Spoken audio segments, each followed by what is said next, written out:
Yeah, but at 19 with the Vauxhall Viva, I was a babe magnet. Really? Mind-expanding sundown sporting discourse for witches, kebab van owners... You want some chilli sauce with that? ...and washed-up burglars too fat to fit through your cat flap. You great fat thieving lumper lad! Cult listening worth staying awake for. Oh, I'm sorry, I'll read that again. Oh no, I was right the first time. The two mics on Talk Sport. Look at the light! Now, what about what the advice is for crocodiles if you see one? Because we know what you're supposed to do. Put a stick in its mouth, don't you? Don't go near the water's edge. Don't go anywhere near them, and certainly don't risk your life by putting a stick in its mouth. Oh, really? I thought that would help. This is Talk Sport. We are the two mics, and I'm delighted to say that it's time to say a very good morning to Mr. Mike, a Porky, a Parry. A very good morning to Mr. Parry. And a very good morning to you, Mike. It's the last show of the week, OK? Well, you say that. Yeah. You say that, and that used to be true. But actually, we're doing the Talk Sport warm-up on Saturday again from 11 o'clock. Well, if you'd let me finish. I was saying it's the last show of the week before we revert to the daytime job, which, of course, is on Saturday at 11 o'clock till 2. But then it's not the last show of the week, is it? Well, it is. Of my working week, it is. Well, your week finishes on a Friday. No, my week finishes Friday lunchtime, OK? Yeah, that's because, a Monday to Friday week... surely the week goes Monday to Saturday. No. And then you start another week on the Sunday. No, I go Saturday to Saturday to Friday because of the football calendar. I always regard the week starting on Saturday, you see. So you're saying that Saturday games are the start of a new week? Absolutely right. I don't think anyone would agree with that. No, they would. They would. People's I find lives... that's completely different from... No, people's lives go like that. What happens, for example, when Everton play Crystal Palace on a Friday night? That's an exception. Is that the end of the week? No, that's the end of the week, Or is it the start of the week because it's the first game of the fixture weekend? No, that's the end of the week with a bonus, with a game on Friday night. That's an exception. But mostly speaking, my thought pattern all my life has been Saturday's the start of the week. That's when the good times start. Saturday, Sunday football. That's because when you work for football. a newspaper, generally you don't work on a Saturday unless you're working for a Sunday paper. Well, sometime, but I never stopped working, and even when I was working for a daily paper, because unless you put your application in your job, you never get anywhere. Yeah. It didn't go that well for you, though, did it? It didn't go that well for you, all that By the way, working. how do you log your year in terms of where we are now? I mean, I don't... Well, it's now October, isn't it? No, I don't take any notes of the months. What? No, my year goes like this, right? My year starts with the third round of the FA Cup. Right? What date is that? Well, it's usually the first week in January. January the 3rd, 4th, 5th, something like that. Depends when it falls. Well, that's quite handy because that's when the year starts. Yeah, that's right. That's when my year starts. My year starts on New Year's Eve at midnight, goes into a New Year's Day. Yeah. That's the start of the new year. No, mine doesn't. My New Year starts on the weekend, which is the third round of the FA Cup, OK? Right. I don't know why, I have it in my head that the next major milestone for me in the year, is the end of February. End of February? Yeah, because it's only 28 or 29 days, you see what I mean? Yes. And I think that's special. It's absolutely special. It's special if it's a leap year, I suppose. It's not special if it isn't. Well, no, it is, because no other month has got 28 days in it. See what I mean? So that's special. Okay. Now, the next milestone is the Cheltenham Festival, which is always in the middle of March, you see what I mean? And the next milestone after that to me is... what you're talking about is milestones of the year, not how your year actually pans out. Your year is exactly the same as everybody else. No, it's not. I don't care about months. And there are 28 days in every other month as well. Yeah, but there's more than 28 in every other month, OK? Yeah. Just don't start picking holes in my argument. Well, I don't know what your argument is. Well, what I'm saying is my year does not go in months, it goes in milestones, OK? So I already told you up to February. And mine goes in millstones. And then Cheltenham Gold Cup. And then the next event for me is Easter for 2 reasons. Because that's the second coming of Christ. Well, hang on. A, it's a holy festival, but B, I've always, throughout my life, got completely bladderated on Good Friday as a tradition. On Good Friday? Yeah, from the days of our newspaper industry. That would be incorrect then, because you should have been doing it Monday, Thursday, which is when everybody has the day off. When we were in Manchester, we used to do it on Monday, Thursday. We used to travel down to London and play football against the Daily Express in London. Well, you wouldn't do it on a Good Friday. I did. I always arranged never to work on Good Friday. I was never fit enough to work on Good Friday, and then Saturday comes, so you have a long weekend. OK, so Easter. So after that... You're going to go through the whole bloody year. No, hang on. I mean, we're only in the middle of, till the end of April at this point. Hang on. After that, nothing happens as far as I'm concerned. Nothing happens. Yeah, because, of course, you don't take a summer holiday, do you? No, nothing happens until the... What about the FA Cup final? FA Cup final in May, obviously. Yeah. I was about to say that until you rudely interrupted me. Okay, what about the Champions League final? If there's a Champions League final involving an English club, then, of course, there's that. So you've got the FA Cup final, you've got Champions League final. Yeah. Nothing then happens throughout the summer until the start... If there's a World Cup? If there's a World Cup overseas, of course, one takes an interest. But I'm talking about domestically here in Britain. Okay. And then the football season starts again in the second week of August, okay? Yeah. And then the next big thing that comes up is Michaelmas. Michaelmas? Because my name's Michael, I always take care of Michaelmas. What do you do on Michaelmas then? Well, I celebrate it, Well, how? By getting bladderated? Yes, usually, yeah. No, it's true. There's a bit of a theme developing here. It's true. And when is Michaelmas then? Michaelmas is usually about September the 19th. Oh, is it? Or something like that. Because I'm not aware of that. I mean, my name's the same as yours, but I don't celebrate Well, you've never celebrated Michaelmas? No, why would I? Well, because your name's Michael, and So what? it's a celebration of St. Michael. So what? So, well, I apply myself to these things. I'm a friend of Chester Cathedral. They always send me a reminder about Michaelmas. Do you want to come to the service? And do you ever go? No. No. No. And then... By the way, the Cardinals are playing the 49ers tonight as well. Yeah, nobody cares about that, I'm going to honestly. be... the Super Bowl, you might say, actually, is a milestone for a lot of people as well. Really? Yeah. Like I could care less. Yeah, you know. well. And then after that, of course, as far as I'm concerned, it's October 31, which is Halloween. Yes. November the 5th, which is Bonfire Night. Guy Fawkes, yeah. And then you're back into Christmas. Yeah. That's the year. What about your birthday? I'm not that bothered about my birthday because it falls between Christmas and the New Year. And people all my life have You've never celebrated your birthday? Well, people don't celebrate it. They just, what about your family? Well, they fobbed me off with, we got you that for Christmas and New... That's terrible, isn't it? It's Christmas and your birthday, yeah. See, because my birthday's in August, so I always have my birthday, generally speaking, abroad somewhere, which has been a great success and something I've looked back on with many, many good memories. Indeed. Now, we should be talking about great sporting events. What? Well, I was going to tell you some nice stories about my family and how we celebrated my birthday. Oh, go on. How did you celebrate? Do you know where I spent my 15th birthday, for example? 15th? Yeah. Can't imagine you at 15. You must have been a fat little kid. No, I was all very that puppy slim, fat actually. you were carrying around. No, I was not. I didn't put on any weight until I went to live in New York. I used to be skinny as you like. I remember when I met you, you weren't as heavy as you are now. When I first went to New York, people used to think I was a rock star. Because I was English and I had this very sort of skinny tie and this kind of clothes I used to wear, and I was a very skinny guy and looked very young. Sorry, am I boring you? No, but I can't quite imagine that. Yeah. Anyway, you'll never guess where I spent my 15th birthday. You did say to me once, when I came back to New York once after I'd sort of gone home, you did say to me once that you weren't able to attract many women because you'd put so much weight on. That's not true. No, you did. No, that's rubbish. No.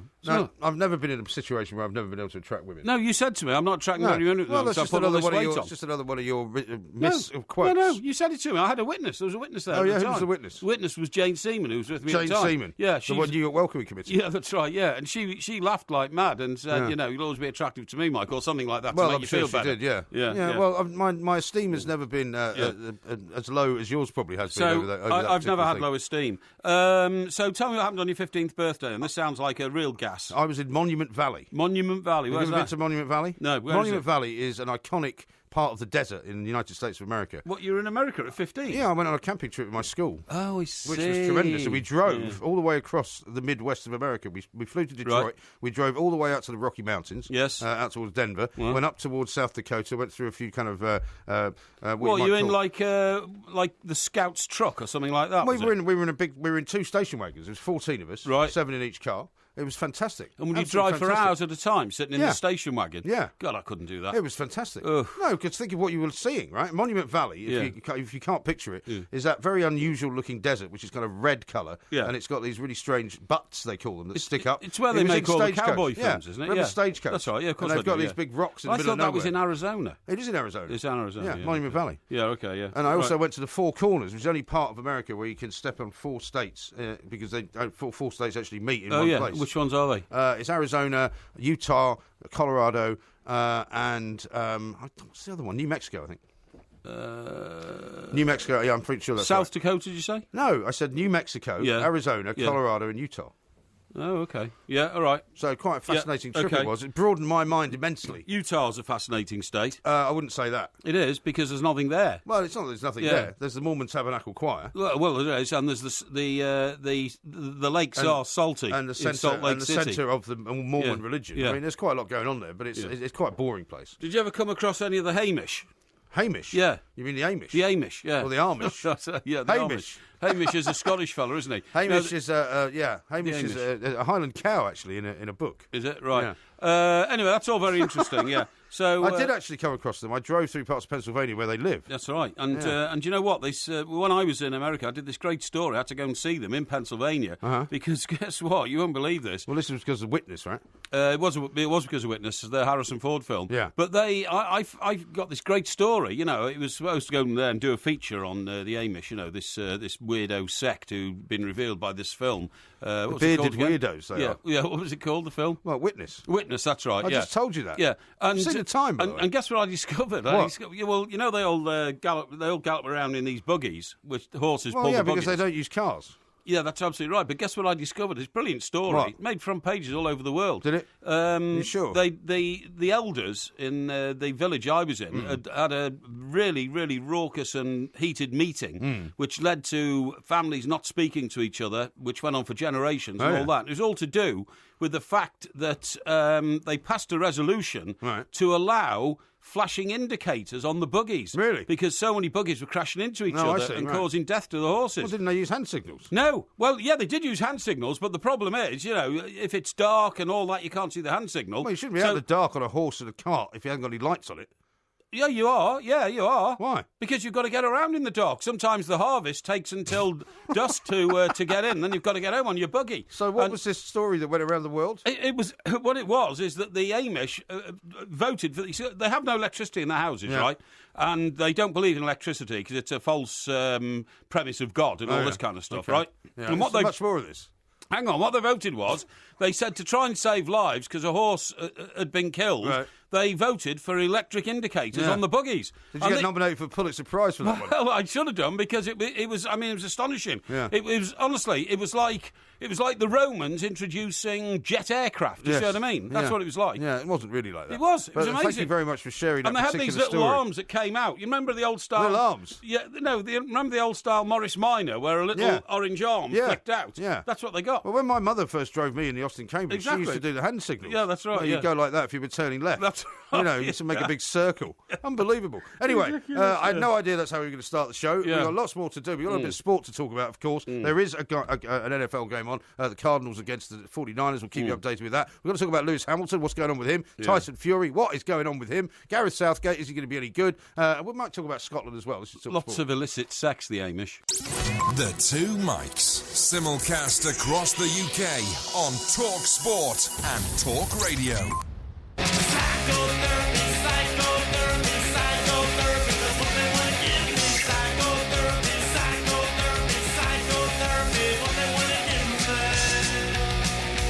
This is Talk Sport. We are the Two Mics. This is not the end of my week because we are indeed doing the warm-up on Saturday from 11 till 3. That's ahead of the England-Malta game, of course. Excuse me. Go on. I think you'll find it's 11 till 2. 11 till 2, sorry, yeah. It's 3 hours, isn't it? Yeah. Yeah, 11 till 2. 11 till 3 would be 4 hours. It would be 4. Maybe they'll keep us on for an extra hour, you never know. How about this from somebody who calls himself Fonty, who says... Fonty? Fordy, sorry. Fordy. The Jack Army are named after a black retriever dog. Do you remember you said you never heard of the Jack Army? Yes, that's right, yes. A black retriever dog called called I've had Jack, a few notifications who rescued on that. 27 people from the dock and the sea in Swansea in the 1930s. Yeah, so that's interesting. Yeah, that's very interesting. Now, here's one from Ian who says, what the hell was the first 15 minutes about? Parry sounds like a parrot on 2 cans of Red Bull. Excuse me. And similarly, Pete says, Porky's a tad feisty tonight. Have we breathalyzed him for Red Bull? Not at all. But thanks anyway. Listen, I'll tell you what I was looking at, by the way. Yeah.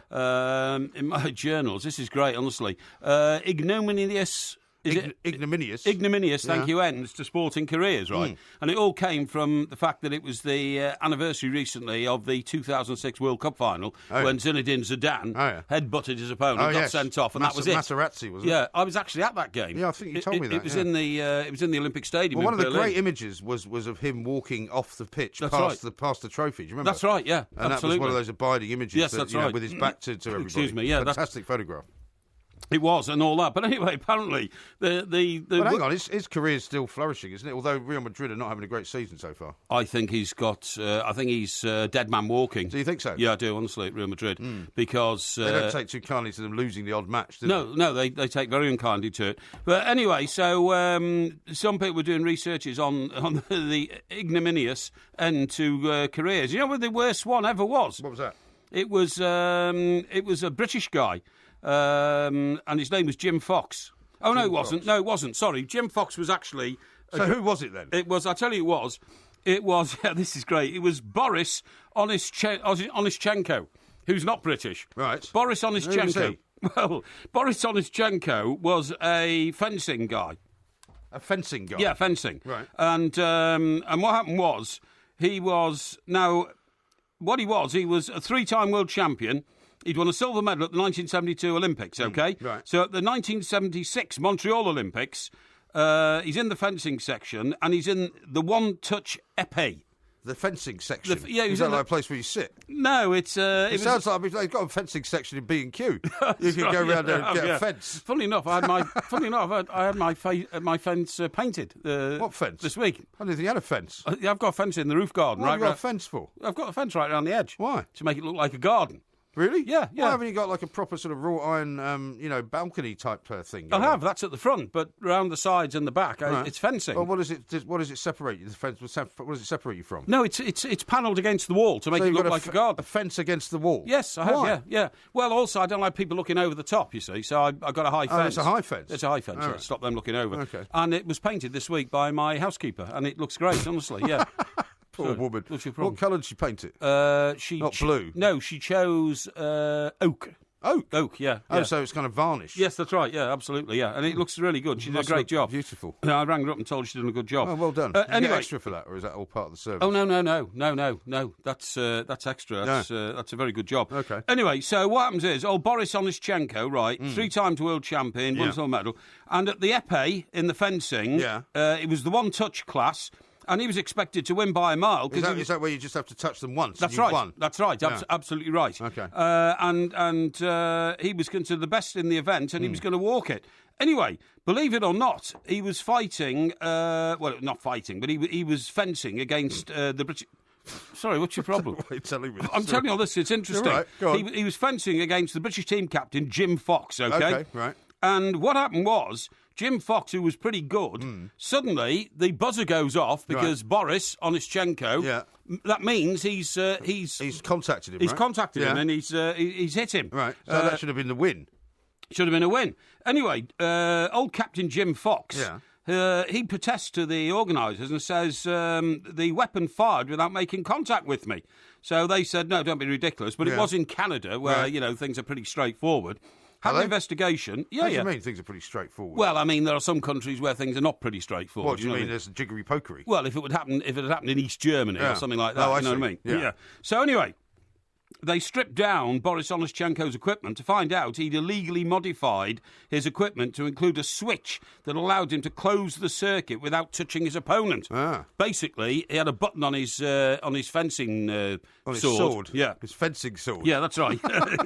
yeah. And what do they call it? The épée. What? Is that the épée? What? I the don't sword. know. Is the sword the épée? No, the sword's a sword. Oh, like a sword. The okay. épée is the épée not when you actually make the contact? Isn't that called an épée? I don't think an épée is a sword. All right, well, whatever the sword's called. Anyway, the point of the story is this, okay?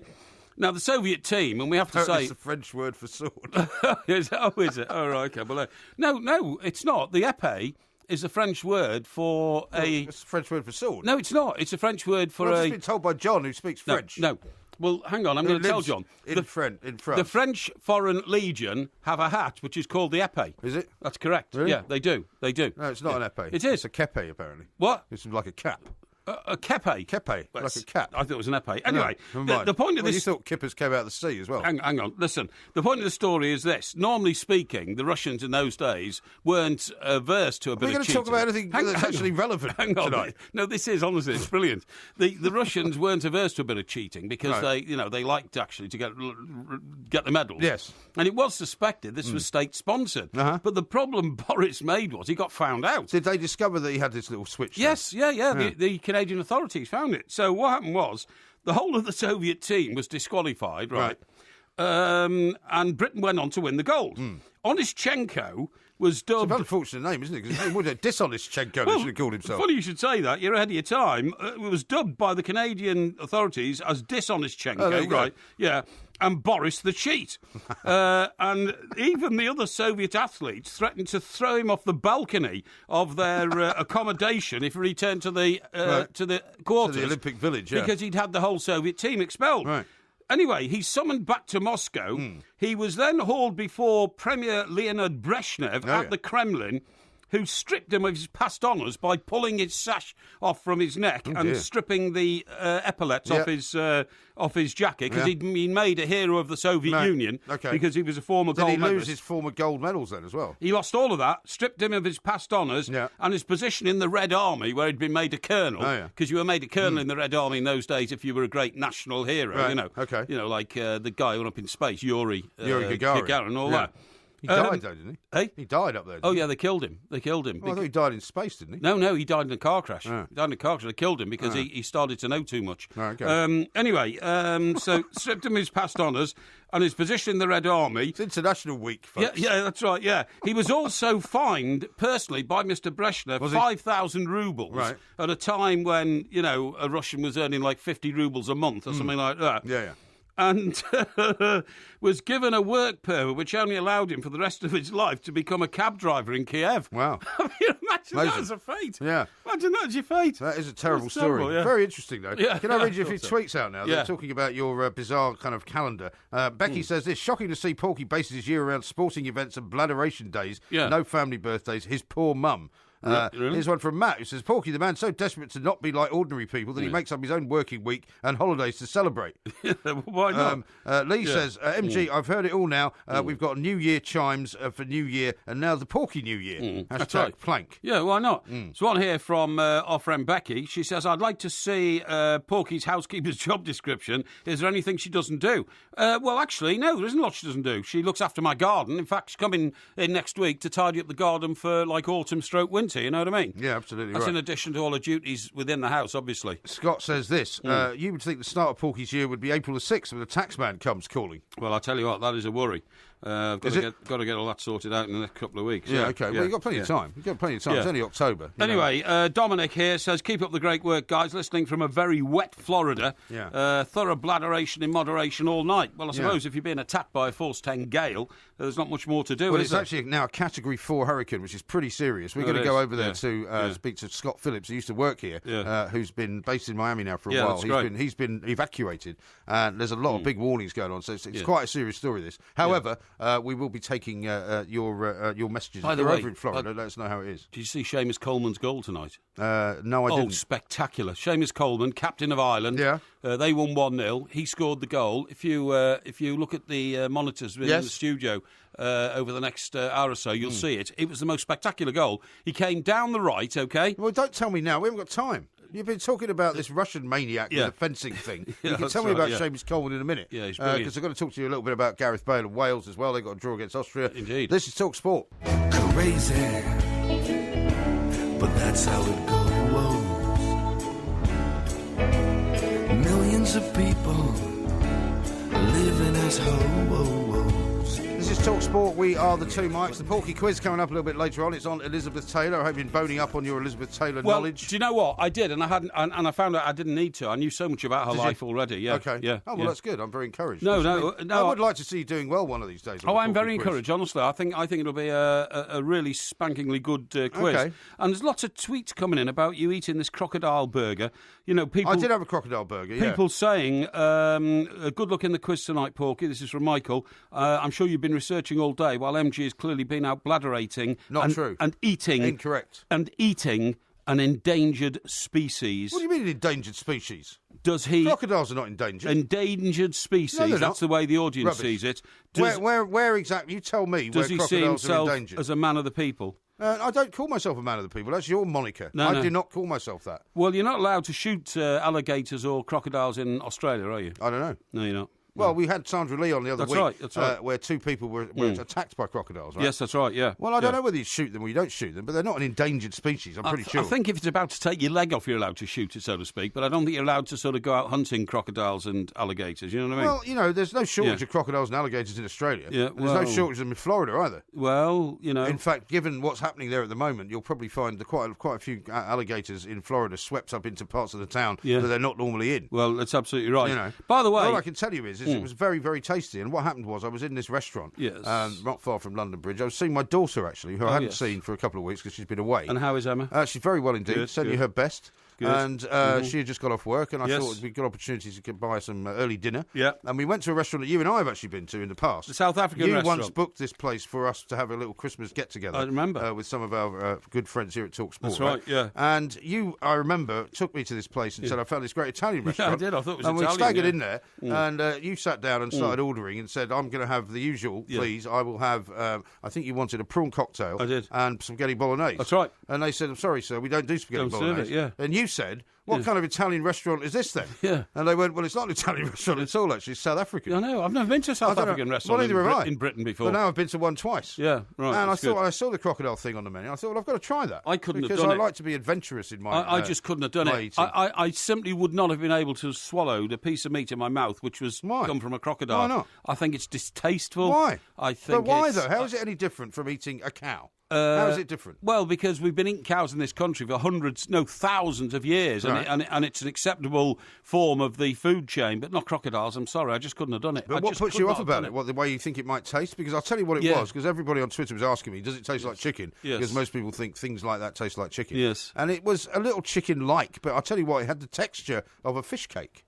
Fish cake? Yeah, do you know how fish cake is kind of quite soft like and malleable? Like a salmon fish cake, Almost, yeah. And, I mean, it was really delicious, actually. Really good. I would recommend it. Not for me. And quite white meat as well. Not for me, honestly.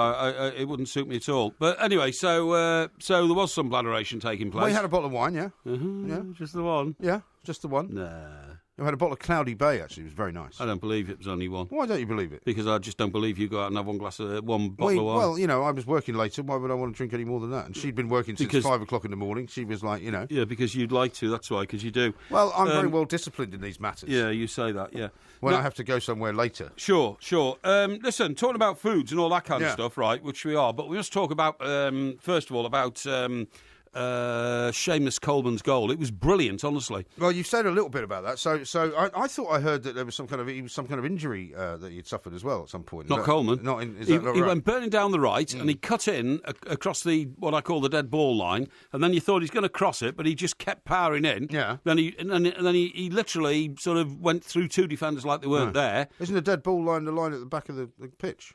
What do you call the dead ball line? The dead ball line is the line on which the goalposts are. Yeah, that's what I mean. That's right. That's what I'm saying. He hit that and curled back in. Okay. See what I mean? Yeah. You know, in a sort of circle, right? And or a curve, and then he powered through two defenders who weren't there. He hit it.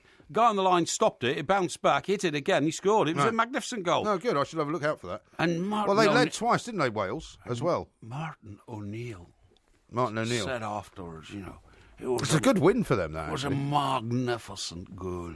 Wales were twice in the lead and drew 2-2. Yes. So the head of the group, Austria, were the team. Well, they're only ahead of the group on goal difference. Yeah, that's right. Ahead of the group on goal difference to begin with. That's right. But still quite good. I mean, the thing is, we have to get quite excited about the other home nations. And Scotland, of course, playing on Saturday. Somebody tweeted me today, though, and said that if Gordon Strachan doesn't win the game at the weekend, I think it's against Lithuania, then he might be given a heave-ho, which I can't believe. Well, have you seen anything on that? Did they beat Malta 5-1? They beat Malta 5-1. The first game. That was the first game. Yeah, and this is their second game. So they'd be feeling pretty good about that, wouldn't they? Yeah, but I mean, I imagine that the expectation for Scotland is to comprehensively beat Lithuania, isn't it? Well, it must the expectation must be. Yeah, it must be. But Lithuania aren't Malta, are they?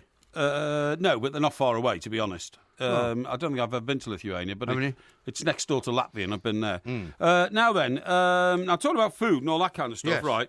I have a list here of if you're really up with it, and what I'm talking about here is that you have a very pompous attitude towards food and cooking. I'm the least pompous person you will ever meet. No, you have I'm not pompous at all. A very pompous attitude, and what you do is, you put out all these pictures of all these exotic foods that you cook and all that kind of stuff, okay? Because people want me to. I mean, because they demand it. Oh, really? Yeah. Oh, sorry. I'm only responding to my listeners and all this. Well, no, people keep asking me for recipes and everything now. I suppose you're the sort of person in the days when you're a reporter, I've got to serve my readers, and all that's that kind the of sort of rubbish you used to come out with. No, that's what you would. No, that's the sort of cobblers you come out with. Anyway. I'm perfectly capable of doing my job and doing what I do without blaming everybody else for what I do. We are having a new website built as we speak, and there will be a page on that website of your culinary delights. Because people have asked for it.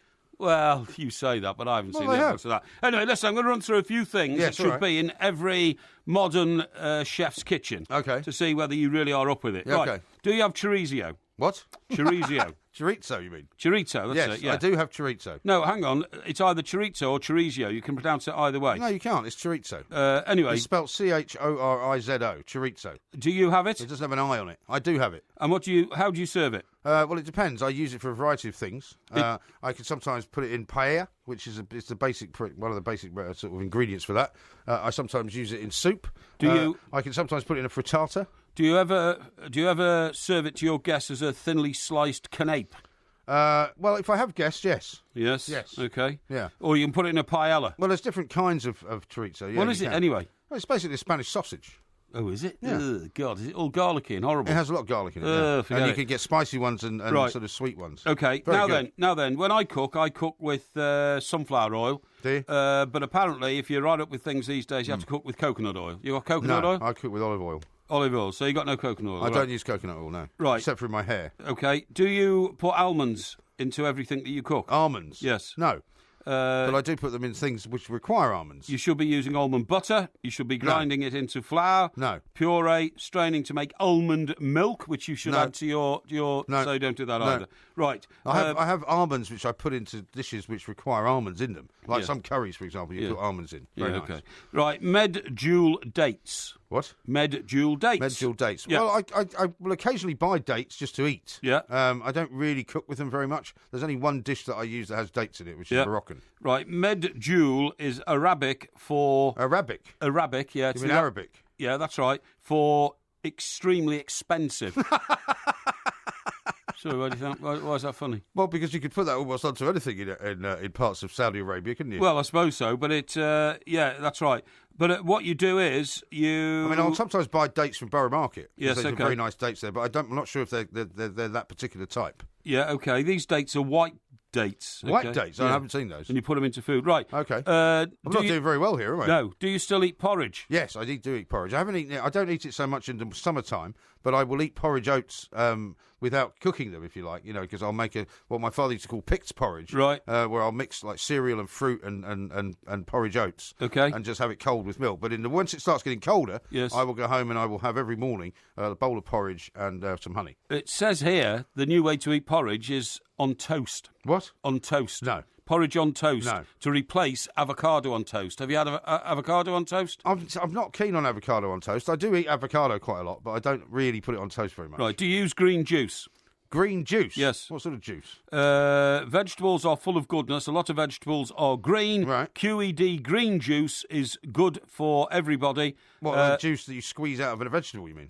You make it through putting a handful of kale and spinach and a couple of sticks of celery and a bunch of parsley into the blender, and you come up with green juice. Okay, no, I don't do that. Right. No. Pink Himalayan salt. No, I don't have that either. I do have rock salt, if that's helpful. Tahini. Tahini, I have had that in the past, but it's not something I keep. Spreadable sesame paste. Yeah, I mean, I've had it. It's quite nice. But bone broth. Bone broth. Do you cook bone broth? No, not really. Right. But I sometimes will take a chicken carcass if we've had a Sunday lunch with a chicken. Okay. And make chicken broth out of it. Okay, that's not the same. Sumac za'atar. What's that? Middle Eastern food is huge right now. You sprinkle it over chicken, and it's a spice mix. Yeah. Okay. No, I haven't got any of that. Cacao nibs. Cacao nibs? No, don't think so. Although I think that sounds like something I would have got at that restaurant which serves everything with chocolate. Yeah, it's chocolate. Yeah. It's Bourneville based chocolate. Okay. Frique. Frique? Yeah. Frique out. No, I don't know what that is either. Frique are rice grains. Okay. No, I don't think so. And the last one, orange wine. Orange wine? Yeah. I've never tried that. Orange I've had apple wine. Orange wine is made by leaving the pressed white wine grapes sitting in their skins for up to a year. Right, up to a year. Well, I don't run a vineyard, so I can't really do that. If you ever sipped this wine and thought, if only this tasted more of the farmyard and was the colour of... was not the colour, of radiator water, it might taste nice for you. Yeah, no, I've never see, these are all the mad things. These are all the mad things. Well, I mean, I'd say that some of those things are quite well worth having. Yeah. But I mean, I'm not into fads. You see, I mean, you think I'm some kind of trendy cook? Yeah. I'm not. I just cook nice food with good ingredients, which I buy on a regular basis, fresh, and I just like to make nice dishes to eat. I'm not into. I don't care whether the salt is from the Himalayas and is pink. Yeah. I'm quite happy to use sea salt. If you're using any of the following, you're out of date. Yeah. Pomegranate seeds. No. Pink peppercorns. No. Sun-dried tomatoes. No. Pesto. Pesto my kids love, so I do use pesto quite a bit. Focaccia. What? Focaccia. Focaccia, that's bread, isn't it? Focaccia. Yeah. Yeah. Sherry No. vinegar. No. Rocket. Rocket, yes. Rocket's I still use Rocket's a rocket. con trick. No, it's not. Rocket's very expensive salad, isn't it? Well, it's very nice for salad, though. Yeah, it's nice. If I'm making hamburgers at home, I quite like to put a bit of rocket on. Rocket to me tastes like those weeds you used to pull out of the ground to rub on your nettle stings. What, dock leaves? Yeah. What do you eat them for? Well, You're not supposed to eat them. no, they look the same. No, they don't. Horrible. Rocket doesn't look anything like that. I don't know why we're talking about well, this. I don't know why we're talking about it. Yeah. But see, you can now say quite happily that I'm not a food fad type person. You tried to be. You didn't know half the stuff that I was reading out to you there. No, because I'm not into fads. That came from a highly advanced cooking but journal. That proves my point. And you're not even in league. What? You're not even in the race. Well, because I'm not a food faddist. That's my point. I cook things which I like to eat. I do not cook things that somebody says I should cook because it happens to be this year's fashion. Oh, yeah. That's a load of Biloxios. Yeah. This is Talk Sport. The Two Mics, simulcast across the UK on Talk Sport and Talk Radio.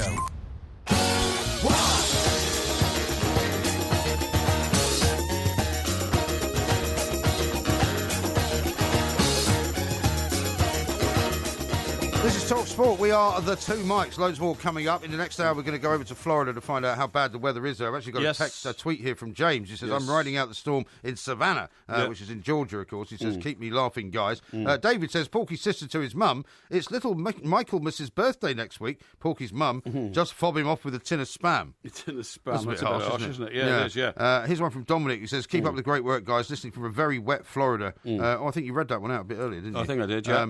It's very wet. I mean, I've seen some pictures from the Bahamas earlier on in the day, cool. where a roof was ripped off by a building. I saw that by the storm, and the sea as well is incredible. Yeah, sure. So hopefully everybody's reasonably safe there at the moment. Absolutely. And, we shall be keeping you updated with what's going on there as well. Yes. Lots more to talk about, of course. What's going on with Lewis Hamilton? What do you think's happening inside his head? The Japanese Grand Prix is this weekend, right? Yeah. No, I'm glad you raised that because I don't quite understand this. Now, we have a correspondent whose name I think is Julia, right? Julia who? Mountain Child. She's the lady who comes to all our concerts, our shows. Oh, Julia. Julia. Yeah. And I think we had a drink with her after the show in. Well, I know her Rugby. husband Ian, yeah. And Ian, that's right, yeah. But she sometimes sends me like messages, and she portrays herself as a little mouse with a sort of a pink nose and mouse type whiskers. It's a sort of Snapchat thing, isn't it? That people can mess around with their photographs. Yeah.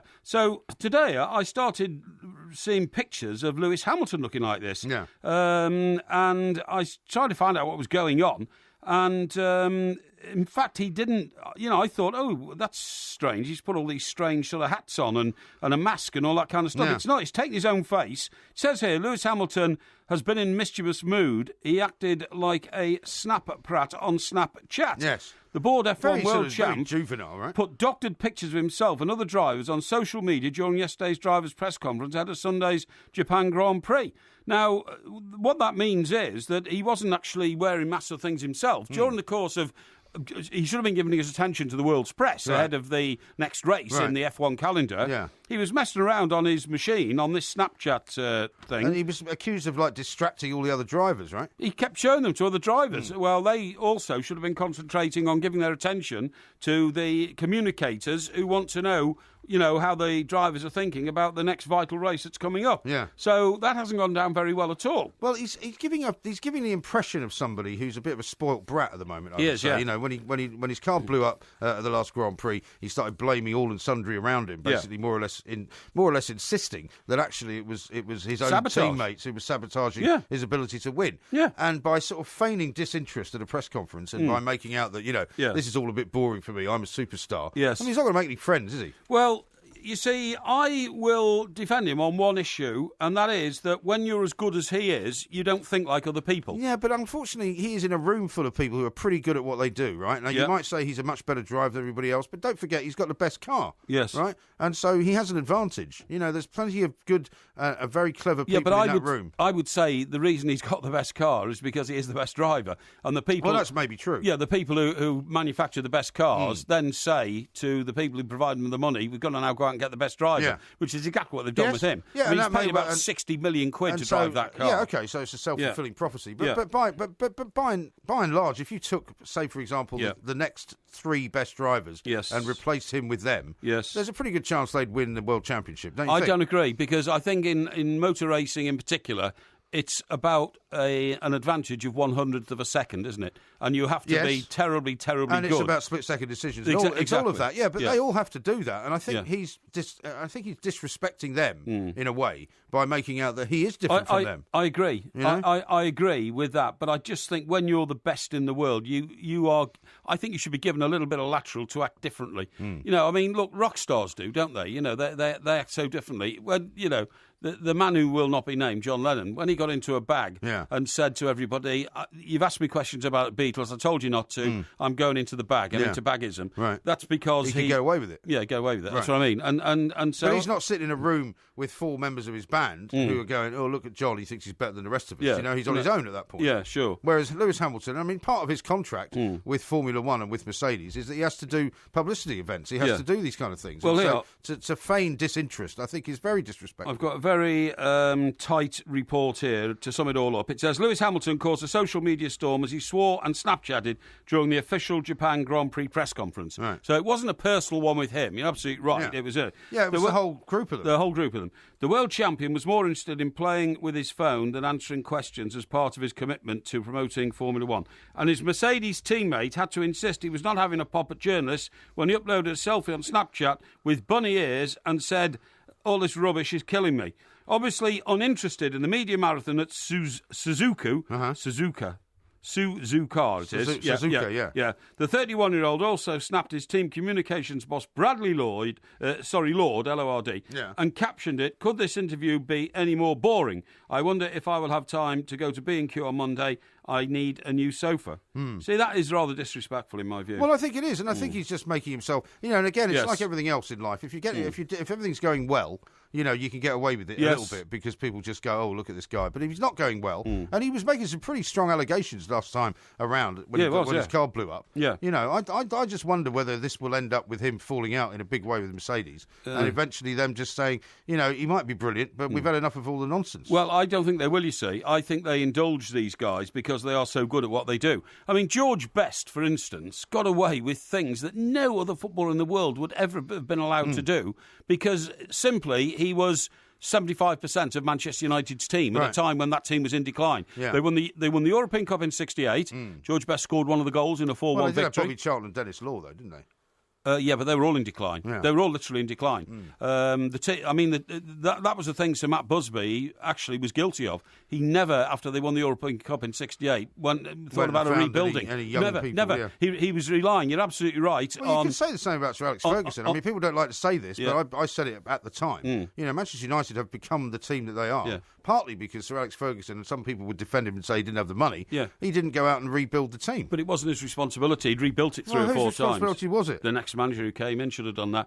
But anyway, look, the point is, George Best, Dennis Law, Bobby Charlton, they were the sort of, the trio who made Manchester United, to the extent there is a statue of the three of them outside Old Trafford. Yeah, Now, George Best would do things like he'd go missing. He'd go missing from training all week. Yeah. But then he'd turn up on Friday and the manager would put him in the team because he was so good. Yeah. George West would be arrested by the police because he'd held a party at his house that went until 6 a.m. Yeah. When the police turned up, he was accused of assaulting a police officer, but then he was released from jail and he went and joined training. Yeah. No other athlete in the world could have got away with all that kind of stuff. No. And when you're the best in the world, you get allowance because the people who are employing you know that without you, they might not have the edge that gives them victory. That's true. Yes. But I think the difference between then and now, though, is that Formula One, yes, they will tolerate a little bit of eccentricity, but it is a massive business with massive amounts of money at stake. Yeah, of course and if Lewis Hamilton starts to get to the point where he thinks he's better than everybody else and he's getting a bit bored having to do what everybody else has to do, and he wants different treatment and all of that, in the end, they'll find somebody else. Because they always do. Yeah, I'm not sure about that. That's that young fella, the 18-year-old, Max Verstappen. Max Verstappen, yeah. I mean, he's just such a sensation. He's 18 years of age. And he's I mean, like everything else in life, there's always a younger guy coming along who might just be able to do the things that you can do, and who might be a bit cheaper and might be a bit more easy to work with. Are you a bit worried about your own position here, are you? No, not really. You're saying that, eh? No, I'm not. Are you? But in every job... Shades of... in every job that you've deja been vu in... and all that, eh? What? Hey, is that what you're worried about? I don't know what you're talking about. I just wondered whether you like younger people coming up and well, that's always the case and threatening your position. Yeah. Well, I'm not talking about my position particularly. Oh, at the moment. You were. Sorry. No. Why would you think that? Oh well, you know, I'm not the one that sits for hours and hours and hours on my own all day, wondering about what's going on at Talk Sport in my head. No, neither do I. I'm too busy for that. No, neither do I. But certainly it was the case when I was in New York. When I had a very good business in New York, suddenly people went, "Oh, that's a good place to go and work." And I knew that there would come a point at which there would be more competition. People would be willing to work for less money.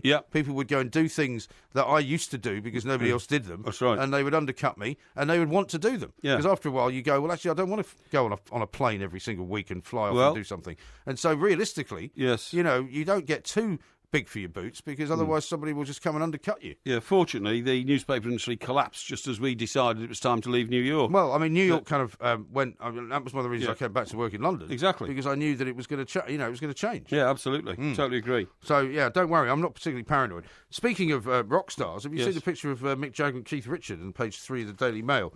In which apparently they've been let loose in the recording studio and they're very excited about bringing out a new album. Yeah, what's on this new album?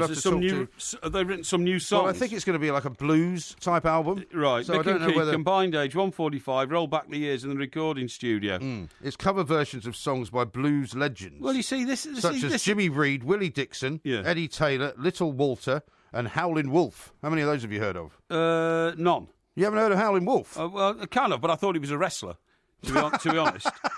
Yeah, but the interesting thing is... What about Willie Dixon? You must have heard of Willie Dixon. Well, I would confuse him with the other Willie, the 89-year-old country singer. Willie Nelson. Willie Nelson, yeah. Seriously, I'd think it was him. Okay. But the point is, it's all pathetic. It's absolutely pathetic. Why? I'll tell you why it's pathetic, because... Those guys, Jagger and Richards, have not written a decent hit song for over 40 years. I don't think that's true. Well, you name me one then. Name me one. Well, Doom and Gloom did quite well. Doom and Gloom? Never heard of it. I'm talking about, Satisfaction. That was their last hit. Hey, you get off of my cloud. 19th Nervous Breakdown. Yeah. Paint It Black. A version of the song which I did was a hit, and I took that from their great era. They haven't written anything in the last 40 years. Well, that's so not why true. are they going into nobody will buy you might this. as well say the same about Paul McCartney. No, yeah, well, okay, I will. That's not a problem. Nobody will buy this record. I don't think that's true. Who is going to buy... They will do another sold-out world tour where they make something like $10 million a night, right? Yeah. Because that's what they now can command. Stones aficionados would not buy a record of the Stones playing other people's records. No way in the world. Well, and young people say, why would we buy a record made by two geriatric old pensioners trying to relive their youth? Forget it. Well, and what position in society do you think you sort of adopt here? What do you mean? Well, you're pretty old now, and you're still sitting there, pontificating on everybody else. I'm not. A, I'm not old, and B, I am delivering a communication... yeah, well, we haven't got time to hear the end of it. Barrage, which still has appreciation. Yeah, Barrage Balloon. This is Talk Sport. This is Talk Sport. We are the Two Mics. There will be a podcast coming out a little bit later on. And, of course, we're doing the warm-up tomorrow from 11 until 2, as Mr. Parry corrected me. 3 hours rather than 2 hours, which is what it normally is. Yes. How about this from David, talking about pomposity? He goes, oh, dear, MG making the same faux pas as Jamie Oliver. No chorizo in paella. If only Porky had been doing his research. Yeah. Well, David, I think we get the idea that you don't put chorizo in paella. Yeah. And if I'm making the same mistake as Jamie Oliver, he's a pretty successful chef. I don't think you really should be criticising that. Oh, you think so? Yeah. He calls himself a British versatile voice actor, presenter, podcaster, script and copywriter and educator. Who's that? This guy. Calls himself. That's what he calls himself. That's what he calls himself on Twitter, yeah. What's his name? David. Well, he accuses us of pomposity. Yeah. I don't think so. Yeah. Right, Mark tells us from Sydney, he says, hi, Two Mics. Yeah. You can buy croc mince and croc tail in the main supermarket here in Sydney. Croc tail? Yeah. I wonder what you would do with that. That's not bad, is it? Because you would assume, eating crocodile, you would assume would be kind of crunchy and, something that you might find it difficult to munch through. Yeah. But this was very soft and I presume based on sort of that crocodile mince. Absolutely. And another one from David. Good morning from Surfers Paradise. Is that the Gold Coast? Surfers Paradise? I'm not sure, actually. Is that what, like up in Queensland? I think it might be. Yeah, I think it is, yeah. Oh, well, you've been to Australia, haven't you, sir? Absolutely, yeah. Although we are still plotting a trip there. We certainly are. We're going to definitely perform a show at the Sydney Opera House. We are in initial stage talks, but hoping to speed it through for next July. Yes. Whether or not we can get it done in time, I don't know. Yeah, we shall see. But all part of the background to what we do sometimes when we leave the studio. Now, I want to tell you about, we touched on, in our show last night, we touched on the sad demise and death of Rod Temperton. Yes. Who was the chap who wrote Thriller. The very talented songwriter, yeah. It's an unbelievable story, and what we didn't get down to was some of his early life and all that. He used to be a fish filleter in Cleethorpes, right? But he was a most reclusive man. Did you know that? Do you know he never gave an interview? I mean, this is why I'd never really... Yeah. I'd never known much about the guy until I read that he died. You know, I didn't know he was such a prolific songwriter. Yes. I just didn't really know much about him at all. Well, here, let me tell you a bit about him. Go on. Rod Temperton, because obviously now he's died, the people have been issuing sort of obituaries about him. And let's face it, you've got to have done something pretty well in life to leave the obituary page in the Times of London. Yes, indeed. Particularly when you've spent the last sort of 30 or 40 years of your life living on Mulholland Drive in LA. Yeah. But it says... Rod Temperton defied every brash tenet of modern celebrity culture by writing some of the biggest selling songs of all time, including Michael Jackson's Thriller, but he remained almost totally anonymous. Although his songwriting made him one of the richest men in the music business, with a fortune of $150 million, he instructed his publishers not to release any information about him, and he never gave interviews.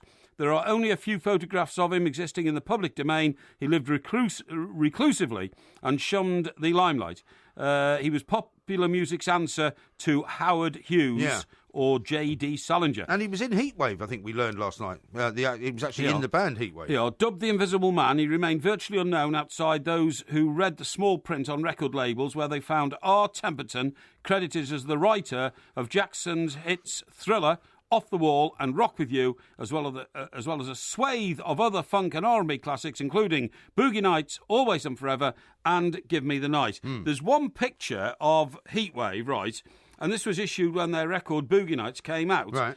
He's standing at the back on the right in a group of 6 men, and his name doesn't even appear on the credit below the picture. Really? Because he didn't want it to be. He didn't want to be named on the picture. Isn't that extraordinary? Isn't that amazing? So I presume he got massive royalties. I mean, he must have been a very wealthy man. I said $150 million, estimated his fortune. Lived in Mulholland Drive in Los Angeles. His neighbours included George Clooney, Jack Nicholson and Bruce Willis. He also had homes in Britain, the south of France and Switzerland, and he owned an island in Fiji. Wow, that's not bad, is it? That is not bad. For a boy who was a filleter in a fish factory in Cleethorpes. Yeah, but he must have had some kind of talent, though, that was recognised fantastically well early on. Now, do you remember that conversation we had with the guy who was running beautifulpeople.com the other day? We had one Monday night. Remember the guy from beautifulpeople.com? Oh, yes. The chap who runs the club where you've got to be good looking to get in. Yeah, exactly. Yeah. And he also runs a dating site. One of our listeners called Zach says that he's going to give it a try, right? And he's posted a picture. What, he lives there, does he? No, he lives in Liverpool, actually. But he's decided... he's going to go on to the online... To the online club, beautifulpeople.com. And he's posted this in which it says he's currently being voted in. He is being voted in. Yeah, Do you have to send a picture, though? Yeah, you send a picture, Well, can I have a look at his picture, You want to see his picture? Yeah, okay. because I want to see if this guy's a minger or whether he's, There you go. It's a rather self-important picture, I would say. Looks a bit effeminate to me.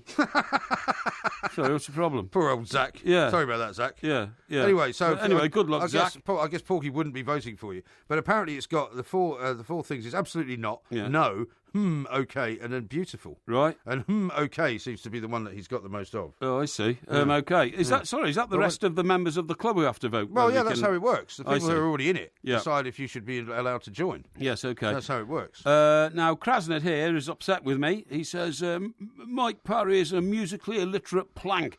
The Rolling Stones began their career playing and recording blues covers. Yeah, I know they did. And then they were locked in a room by their manager in those days, the very famous, I've forgotten his name now, the guy right at the beginning of the Stones. Andrew Loog Thompson or something. No, it wasn't Loog Thompson. It was Loog something, Andrew Loog. No, I don't think it was Loog. Anyway, and he locked Richards and Jagger in a room and said, you're not coming out until you write some records. Yeah. Don't you see what the Beatles are doing, what the Beach Boys are doing? You've got to write some of your own records.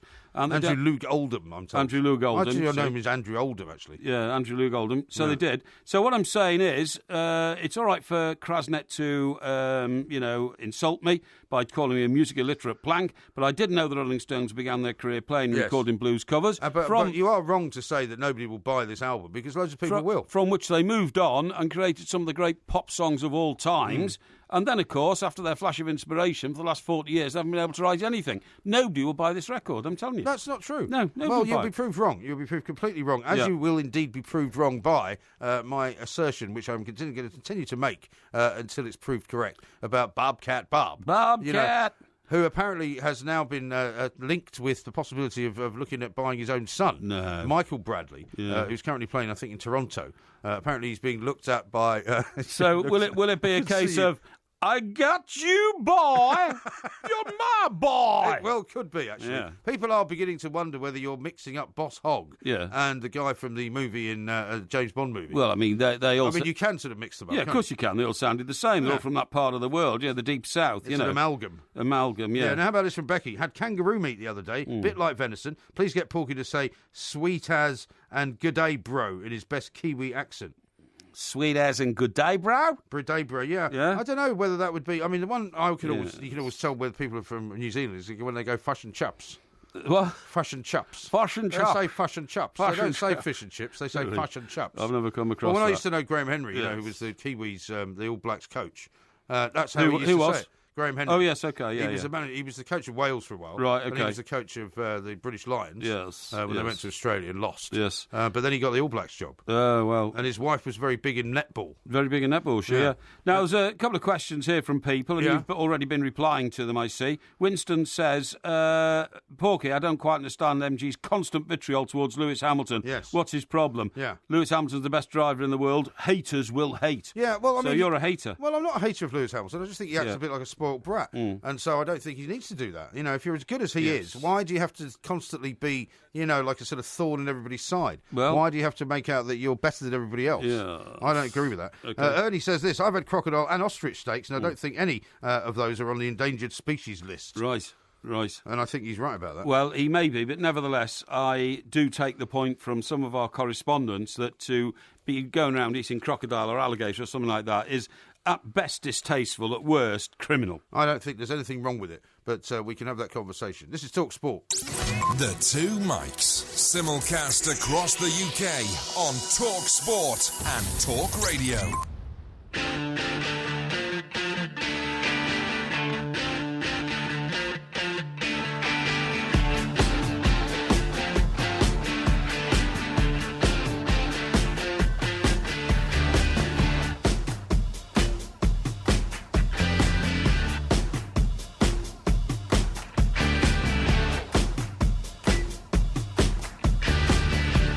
You like that song? What is this garbage? This is the Rolling Stones. Doing what? As Keith Moon would have said, that's not garbage, mate. This is the Who. That's Rolling Stones. That's Doom and Gloom. That's their last big hit. Was it an instrumental? No. Any words? Yeah, of course it's got Can some I hear words. some words? Well, why do you want to hear the words? Well, I'd like to hear what Jagger's voice sounds like 45 years after he last sung a hit. Sounds very good. I'll tell you one song they wrote as a cover, right, which is one of my favourite... Oh, here we listen. Here we go. I mean, his voice when he's playing in a studio isn't going to sound much different. When you might hear him live, his voice might not be as good. I have to say, that is a very enticing record. It's good, isn't it? It's got a great rhythm, it's got a great beat. But, I mean, is it a cover, or have they written that? No, that was their song. Is that their song? Yeah. What's it called? Doom and Gloom? Doom and Gloom. Came out in 2012. I tell you, one of the great records the Rolling Stones covered, which I thought was the best cover of it at all, was the Harlem Shuffle. Yeah. Which I thought was That brilliant. was the one produced by Steve Lillywhite, wasn't it? Oh, was it? Our Did good Steve friend, yeah. Did he? He did Harlem Shuffle, yeah. Oh, did he? Yeah. I didn't know that because I may have told you occasionally about my flight from Libya to avoid the wrath and tyranny of Colonel Gaddafi. You have told me once or twice. Yeah, and we got on the last Lufthansa flight out of Libya, literally before they closed the airport down because it was going to be bombed that night again by the Americans. Right. And yeah. Did you see what Trump said about that? What was that? He's like, I never understood. And actually, I mean, bizarrely, you could say he might have a point. Yeah. Because I've never understood why we tell people when we're going to bomb them. Yeah, that's Because right. Yeah, he you did. always do. I mean, when He they did, yeah. when they attacked Baghdad in the Iraq War, Yes. everybody knew what was happening. And I mean, as a result, a lot of innocent people didn't die, so I suppose that was good. Yeah. But, that strikes you as a bit odd, doesn't it? It's like, we're coming for you. The reason I was in Libya in the first place, I'd been there twice before, right? And, international tension had built up to the point where they thought the Americans were going to attack them. Right. And I was there twice, and twice I was there for a week and nothing happened. But they had all the anti-aircraft guns all over the place and all that. Right. And, the great Satan America, they were prepared to die, to repel them and all this kind of stuff. Yeah. Then I go to Pakistan with Benazir Bhutto, and then I get a call from Ross Mark in Washington. Right. The Daily Express correspondent in Washington, and great old friend of ours, And he said, look, mate, he said, I know you've got a way into Libya because you have to get special permits to get into Libya, and visas and stuff. I said, yeah. He said, look, you better get over there right away. I said, what are you on about? He said, they're going to bomb them on Thursday. Right. I said, what? About 4 o'clock. Yeah, this was Sunday, know. And I said, you sure? He said, yeah. And it wasn't public knowledge, but Ross had found out. Right. So he thought he'd tell me. Right. So anyway, communications was shocking in Pakistan. There were no mobile phones, and you had to rely on landlines and, whatever. And they weren't very reliable. No, either, and it was a weekend, Saturday and Sunday. Yeah. And, of course, nobody at the Express of any importance works on Saturday and Sunday. Yeah. So I had to trace a guy down at his home in Esher in Surrey, who was my news editor, and I said, look, have you heard from Ross in Musher? He said, no.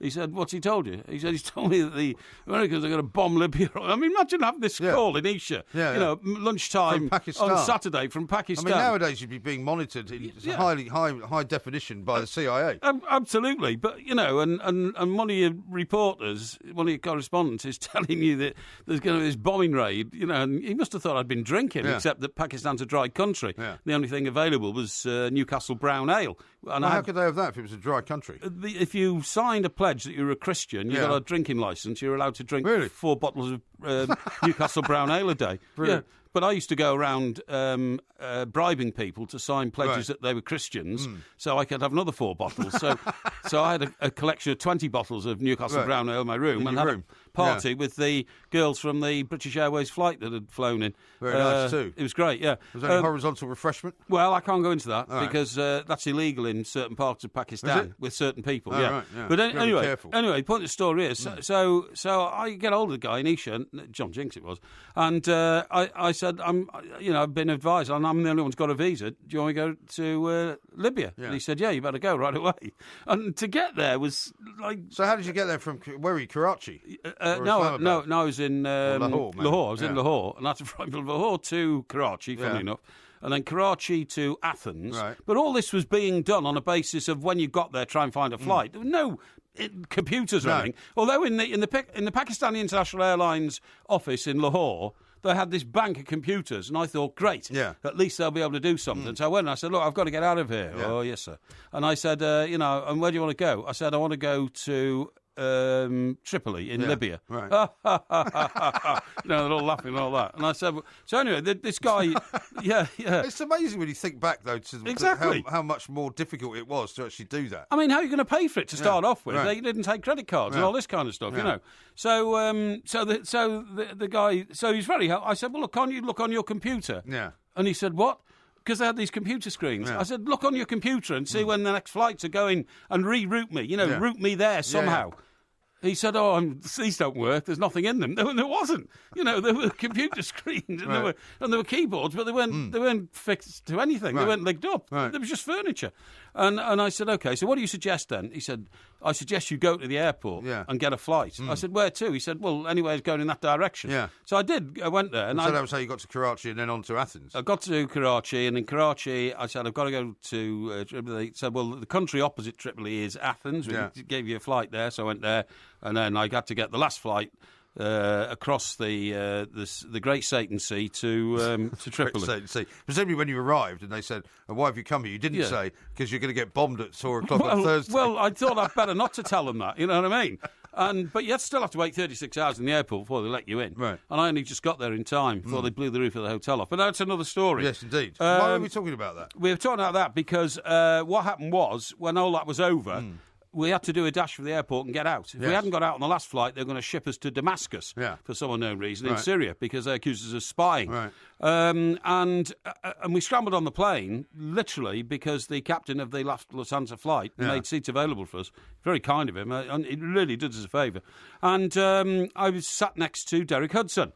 And Derek Hudson, who we talked about before, photographer, pulled out his Sony Walkman and he put his headphones on and he said, listen to this. And the plane was going down the runway, and then, that moment the wheels take off, and you think, I'm free, and that kind of stuff. And he gave it to me, and it was the Rolling Stones' Harlem Shuffle. Oh, right. And for the reason I was so relieved I got out of Libya, so has that resonance? It was one of the most memorable songs of my life, really. Oh, there you go. But it was and ever since then, I've got a copy of it at home. I play it all the time. I think it's fantastic. Yeah, it's a great song. Yeah. Now, Steve says this. Hi, lads. Give a shout out tonight. Now, this actually came in last night, and I should have read it out. Tonight's show to Stevie, Judy, Mark, and Jane. Oh, Had a great time in Whitley Bay, who came to our show. Oh, okay. And back at the hotel with you. 'Cause remember, we went back to the hotel. Indeed. And they were there. Yes. And we had a very nice chat with them. Yes, indeed, I do. And we sat up for a bit, didn't we? We did. In fact, you sat up longer than me. I did. As a consequence of which I had to haul you out of bed the next morning. That's true, actually, to get our train home Yeah. because we had a show to do back here in London studios. Yeah. And you were in a panic. I wasn't in a panic. Why was I in a panic? What makes you think I was in a panic? Well, because I had the taxi waiting downstairs. Yeah. I'd knocked on your door 3 times and got Right. no response. You were so comatose. Yeah, I was sleepy. And then suddenly found out you were in there. Yeah. Get up, my... Yeah. Well, I woke up and Yeah. there was a sort of mad... I mean, you sounded like more hysterical than me. I was fine. I was quite relaxed. Yeah, of course you were relaxed because I was the one under pressure with the taxi waiting downstairs, with the train tickets in my pocket, with the need to get back to London. I expect you to be able to organise all these things. Well, I did organise them, but I can't organise them if you're in bladderation mode, can I? Yes. By the way, the San Francisco 49ers just touched down against the Cardinals, and they're 7-0 up. Is that as right? They converted the field goal as well. Is that right? So that's the current score at the moment. Now, I was going to read you this from Becky in New Zealand. It says, when I worked in Dubai, I had an alcohol licence of $1,000 a month, only for private consumption, of course. Say that again. $1,000 a month. In which country? In Dubai. Oh, you can buy a licence and then drink alcohol. Well, yeah, I mean, funny enough... $1,000 a month? Yeah.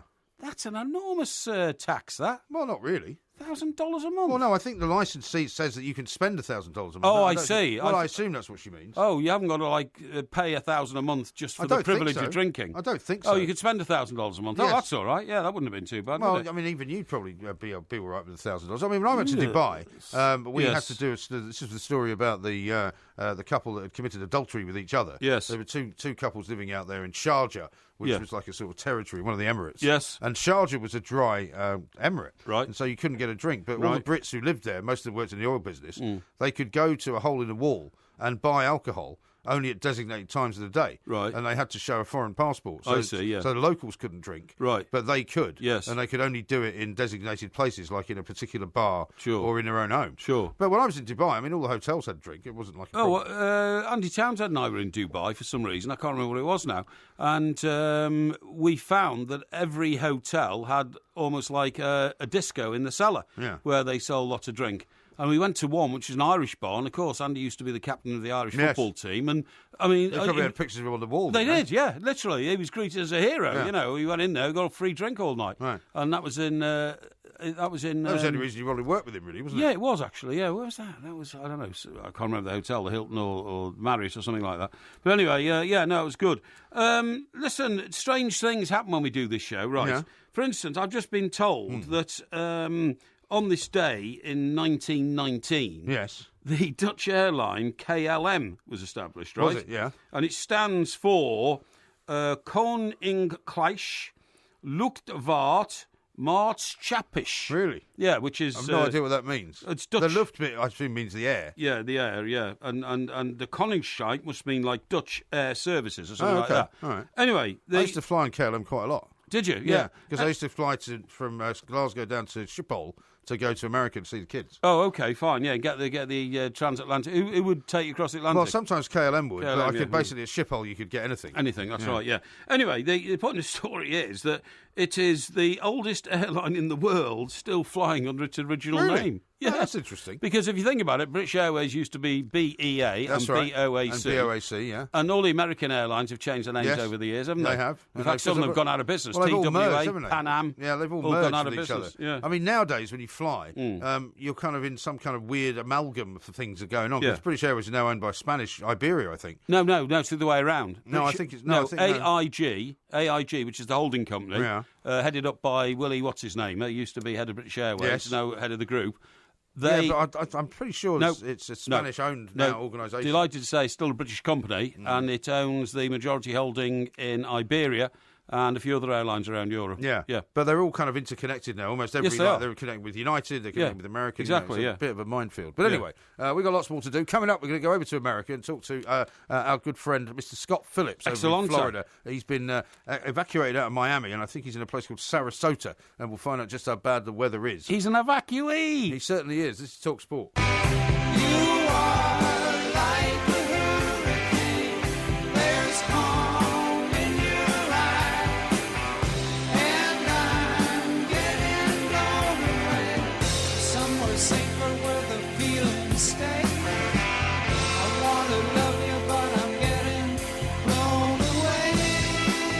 Talk Sport, we are the Two Mics. There is a podcast coming out a little bit later on. That, of course, is Like a Hurricane. Any idea who sang that? That sounded like sort of an American country rock band. Kind of, yeah, not bad. It's Neil Young. Neil Young, He was actually Canadian, funnily enough. Canadian, yes, but anyway, you're right. Yeah. We're going to talk now to a man that I used to work with very closely here, and you probably did as well, which is Scott Phillips. Indeed. Who's been evacuated out of southern Florida. Yeah. He's now in Sarasota. Scott, a very good morning to you here in England, a very good evening to you there.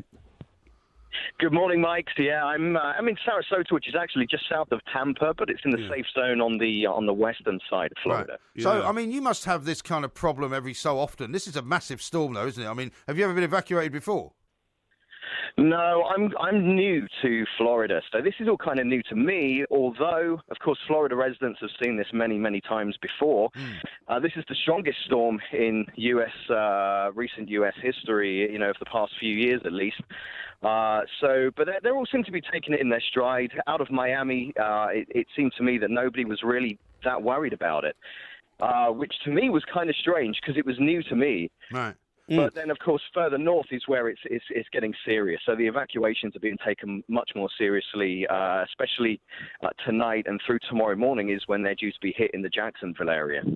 Scott, now that you live in America, honestly, the will of the American people never fails to overwhelm me. For instance, in California, every year, the Americans know that some of the houses are going to end up being burnt because they have brush fires every year. Every year we know there's going to be a hurricane that's going to wipe out part of the East Coast. But the Americans just take it in their stride because when I read that, the evacuation of the East Coast down where you are is underway, people are leaving their homes and they may never come back to that home because it might be wrecked and rubble by the time the storm is over. How do they approach that sort of, difficulty in life? Well, I was laughing about this the other day because I was telling a colleague that I think the U.S. was never really meant to be lived in. Yeah, I agree. It doesn't matter where you go in America. There's absolutely no way you can escape, whether it be hurricane, whether it be tornadoes. I moved actually from Tornado Alley to Hurricaneville. Right. So I'm not really sure which was worse for me. But it's insurance, isn't it? That's the one thing everyone says. Well, everything's insured. We can rebuild. It doesn't matter. Yeah. But the Americans, the difference between the Americans and the Brits is that there's always this can-do, more positive attitude, whereas back home in Britain, I found, and it's even, I'm much the same. I haven't managed to shed it yet, but it's that kind of negative kind of fearfulness that I can't seem to get rid of. Yeah, sure. I mean, I must say, I suppose, when you see, we've had a lot of floods in this country over the last few years. Yeah. A lot of parts of London, not London, lots of parts of sort of the north of England and the southwest, Cumbria particularly. and Carlisle around there. And places have been wiped out. That's and right. I mean, some people have been out of their homes for years. That's right. And can't get back in. As you say, Scott, I mean, it always seems like somehow the insurance companies will do it quicker. But I mean, is your place back where you've left it, is that in any danger, or are you pretty sure that the hurricane's kind of passed you by now?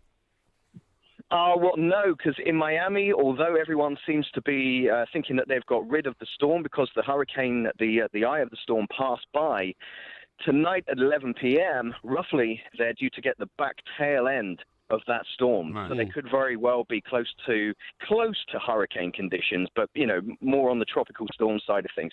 Now, my home's in Aventura, which is almost towards Fort Lauderdale, which is north of Miami. Right. Yeah. And we live right on the water, on the ground floor. So we had to get out one way or another. It doesn't really matter how bad this storm is. I'm sure that by the time I get home sometime this weekend, I'm going to be completely flooded out. So, so you're expecting I've got insurance. It's all okay. I've got insurance. Yeah, but sorry, Mike. Did you put things up high? I mean, have you taken precautions that things you don't want to get damaged have been put somewhere? Absolutely, yeah. We have walk-in closets. It's the big thing in America, which is a savior, and they all have high shelves. So we've stacked all of our possessions that we wouldn't like to lose up high. Anything, of course, that's of any real value, we've brought with us on the road, which is what I would imagine most Americans would have done as well. Now, Scott, you, of course, move away from a hurricane or a storm or, a force 4, whatever it is. But there are some nutters in America who actually move towards it, aren't there? There's a group of people there who actually... like storm chasers. Yeah, they walk into these things, don't they? Yeah, that's absolutely right. Well, in fact, I've been watching the Weather Channel for my updates for the past couple of days. I've actually become addicted to it now. And there are people whose jobs are actually, and they must enjoy these jobs to do them, but to fly into the hurricane. Yeah, that's right, yeah. Who in their right mind would fly an airplane into a hurricane? I don't know, but that's what they do. Yeah, but there's even nuttier people who on cars. Yeah, they haven't even got a job. Yeah. They just think, it'd be very thrilling to be, hit by a Force 11 gale or something like that, and they drive in and then complain afterwards. My car got wrecked. Well, I think, if you look on the kinkier side of things, there are people who like to dress as babies. But, I think there are just some very weird people in the world. I don't know how we made that leap. I'm not one of them. I'm not quite sure how you got to that one. But, we spoke to a guy, actually, who was a storm chaser in Michigan. And he said that he's just got a very, very fast BMW. He basically chases tornadoes around. Yeah. And, he all sells the footage to the local news stations and probably to the Weather Channel as well. So I guess there's money to be made. So when you evacuated out, Scott, it wasn't like one of the movies where you're stuck in a traffic jam for days on end and, things are falling down around you. No, absolutely not. I will imagine that would be the case this evening in the northern part of the state, again, up towards Jacksonville. Anyone who did evacuate from Miami yesterday would have done so within plenty of time. So that wasn't... I didn't personally get stuck in that traffic, although I would say it would be very similar to what you just described. The further north you get, where it's quite possible there's going to be it's going to be breaking land. Yeah, sure. And did you ever consider going through the rigmarole, Scott, of boarding up the windows, and nailing down everything and all that kind of stuff, in the hope that when the storm passes through, you will have saved something of your property? No, the place where I live, they actually don't. They don't like us to put any boards up at the windows. Why? What makes it even worse is that we are one of the only buildings I know of any of my friends where they live where there's actually no hurricane windows. Yeah. So we have something that's called plexiglass. Oh, yeah. So I'm not holding out much hope, if I'm honest with you. Yeah, well, I've just seen some footage of a roof being torn off a house in Barbados. The Bahamas. The Bahamas, sorry, a few hours ago. Well, hopefully. Well, I'm surprised at how calm you are about it, because, there's one thing to be... I've had my house flooded, which I was actually in at the time. Yeah. But if you're kind of sitting somewhere away, knowing that when you're going to go back home, it's probably going to be ruined, I would be much less sanguine about it, I think. Yeah, you do go through that stage. You actually go through that stage as you're leaving your property. Once you've been away for a day or two, you're actually more happy that you've got your kids safe. And for me, I have really important possessions that I know I can't buy again. I know I have those with me. Everything else I can buy again that I've left back at the apartment. And what about work? You're now running... Although, of course, some people won't be able to do that. Some people don't have enough time to get out. Yeah. So for those people, I feel really bad if they didn't have any time at all to escape. Right. Yeah. And what about work? You're with Revolution Radio now in Miami, right? How does that sort of work out? Do you have to be back at work for a certain time? Will people be just given time off? How does that happen? Well, actually, I can do everything remotely. I can record my shows into the system from online. You can do anything online these days. I can program the music and the ads and things. So, from my standpoint, I can do that from anywhere in the world. So I'm doing that from my hotel here now. But you're having to pay for that, right? You're paying for the hotel. I'm paying for the hotel, yes. Yeah. I didn't negotiate that into my contract. I should have done before I took in the event. Well, in the event of you having to go back to your house and finding that it's uninhabitable, what happens then? Yeah. Then I'm up that creek. without a paddle, yes, I think. Indeed. Well, we wish you luck, indeed, Scott. When you get back, it's not too bad. But maybe next week you might give us a catch-up on how it's going, hopefully all going to return to normal, and the extent of the cleaning up job. Right. Well, yeah, I'll be sending you pictures. Yeah, it'll I'll be great. Some updates, and if we get another one of these hurricanes, I'm going to be back on the phone. I'll be asking for my job back at Talk Sport, if that's okay with you. Yeah, I'm sorry. We had a word with the bosses about that earlier. It's not good news. No. Yeah, we've been bought over, but that's another story. Listen, great to talk to you, Scott. Take care of yourself, and hopefully everything will be okay, as you say, when you get back there. But you're right. They are incredibly sanguine about it. They the are, Americans, aren't they? Oh, well, another can you hurricane's imagine? coming through. Sort of, say, for example... I don't know, your place in Gosport, yes. It was on the ground floor, there's a big storm coming, and you'd had to drive off up here. Exactly. Because you thought, when I go back, it's going to be ruined. Yeah, it's ruined. Well, and you'd be a nervous wreck, wouldn't you? And it's all very well saying, I've got all the possessions I really care about here with me in my pocket. So he's talking about taking one bag with a few possessions. I mean, crikey, I've got pictures on the wall, which I would be devastated if I lost them, you know what I mean? Because they're historic and they've been signed by people. And they can't be replaced. Can't be replaced and all that kind of stuff, you know? And when you see, for example, some of the damage to some of the houses in parts of the Caribbean. Yeah, exactly. And also when you look at some of those tornadoes that hit, when they completely flatten like an entire town. Yes. You know, it's not about. It's not really about when you can find the things that you used to have. That's right. It's all gone. Yeah, everything. It was interesting what Scott said towards the start of the talk with him. He said, "Well, the United States was never really meant to be lived in." Yeah. I know exactly what he means. Yeah. Because, for instance... It's the extremes. I mean, what people don't really understand is that Florida has only really been inhabited in the last 100 years. You know, it was only the turn of the 20th century when people started spilling out around America, the development of the railroads and that kind of stuff, that people went down there. Before that, there was nothing there. They had a few Native American tribes. They certainly did, but that was the extent of it. Right. You're absolutely right.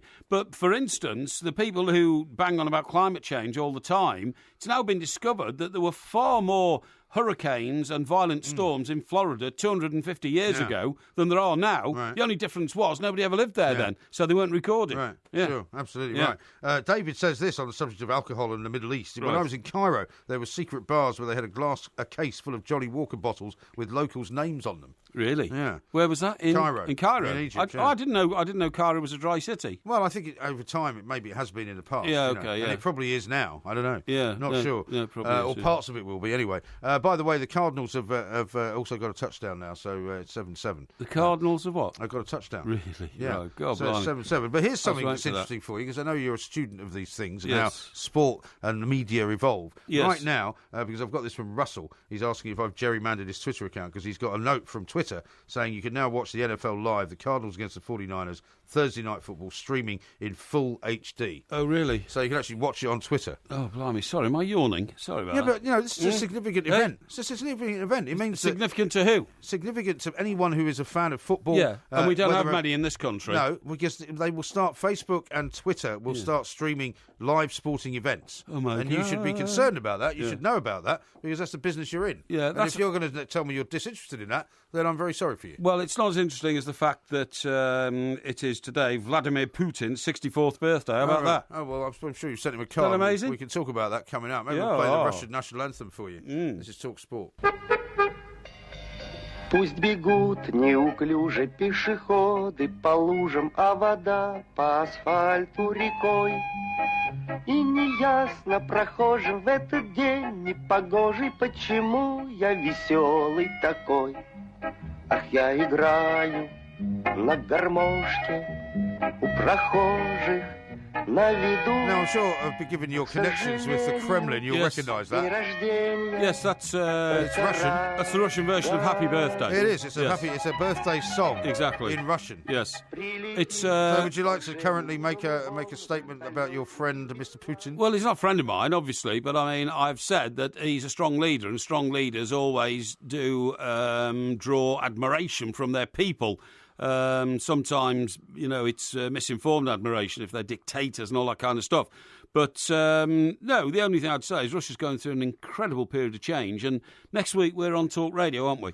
We are indeed, yeah. And 1 to 4 in the afternoon. 1 to 4 in the afternoons. And we might talk to our Russian correspondent out there, Will Stewart, because the amazing thing's happening there. Is he still out there, by the way? Are you sure? Well, I think he spends his time between the two, but Will did, of course, I'm sure he won't mind us saying this, he married a Russian girl and he's got Russian children. Why would he mind us saying that? Well, because you don't often want to talk about people's private lives. That's all you do. Well, you talk about everybody's private life. Yeah, but I mean, nobody now listening, not the millions of listeners we now have on Talk Sport, they're not going to say, I tell you what, I think I'll catch a flight to Moscow now and go and beat up Will Stewart because he's got a Russian wife. Well, why would they do that anyway? Well, because there are some strange people around, Well, there are, but that's why you have to be careful about the information you give out. Well, exactly. I mean, a lot of people have been on Twitter actually in the last 24 hours saying that, your new sort of mellow approach to life is clearly down to the fact that you're involved in some kind of assignation that you're not telling anyone about. Well, no, that's not true at all. Isn't it? I mean, no. Well, no, I mean, everybody's life changes all the time. I don't wish to pry into your private personal exactly. affairs. No, It's exactly. not for me to do. No, of course but not. all I'm saying is there's a lot of interest out there in it because you've become a very much more reasonable and affable character. Well, no, I think that's a reaction. Some people are putting that down to the influence of a woman. I think that's down to the fact that I think you've become more erratic and more bombastic. Not at all. And louder, and I've just tried to sort of temper it by trying to calm things down. Oh, so you've stopped attacking me, in other words? Well, no. You used to attack me. No, not really. I mean, there was a moment, I think, last week when you said we were talking about image rights and things like that. Yes. And you were harking back to the time that, I got very upset with you. That's right. Because you came in and just started this ridiculous attack on me for being ugly and useless and all sorts of things. No, I said if you had to rely on image rights for your income, you wouldn't get me because you're gross. No, but it wasn't about the way what you said. It was the way you said it. But you haven't done anything like that for a long time. Anyway, I'm very happy about that. An interesting aspect of life in Russia is that what has happened as a result of Russia now taking off the yoke of communism and all that is it's trying to find a new identity. Right. And what's fallen into the vacuum is the rise of the Russian Orthodox Church. Oh, yeah? And it's a very interesting religion and one that I've been studying. Have you? And it is a possibility, that I may take, a great interest in Russian... Well, are you saying you might convert? I think it's a very interesting... well, what do you like about it? What I like about it is a strict discipline, and it doesn't variate on the code of Christianity that I try to live my life by. Okay. Well, what particular tenets? How does it differ, for example, from the normal Christian church? It doesn't take interpretations of what Christianity emerged as in the Middle Ages. It sticks to it. What do you mean? Well, it has all the principles of Christianity going back 1,000 years, whereas so it hasn't moved with the times. In other words, it hasn't. It hasn't no changed. Female vicars. Or no, it hasn't like changed. No, it's nothing to do with that. There's no sexism involved, nothing like that. It's the strict disciplines and principles of. You haven't got enough time in your life to go and visit the Russian Orthodox Church. There is one actually round the back of Harrods. Yeah, I thought there was. Just round the back of That's right. Knightsbridge. Yeah, I might go and see the pastor there. Actually, a beautiful church. Yes, my mother used to go there occasionally just because she liked the church. Really?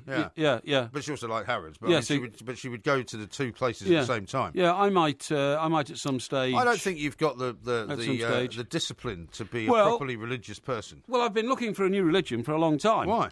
Well, because I feel I would like to attach myself to one. Guidance? Yeah, that sort of thing. I mean, really? Buddhism, I looked at and rejected. Did you? Yeah.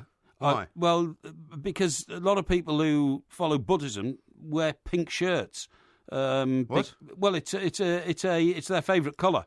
Pink? Yeah, Buddhism is... I thought it was orange. No, it's not. I mean, I know what you're talking about. You're talking about the Hare Krishna, but the Hare Krishna are Hindi, not Buddhist. Oh, I thought they were closer to Buddhism. No, they're closer to Hinduism. Are you sure? Yeah, Krishna is more of the Hindi faith than the Buddhist faith. Yeah, okay. Yeah. But why and I've looked at that as well. I quite like the Hare Krishna sect. I think that's got great principles. Yeah, you have to hang around a lot of airports, though, don't you?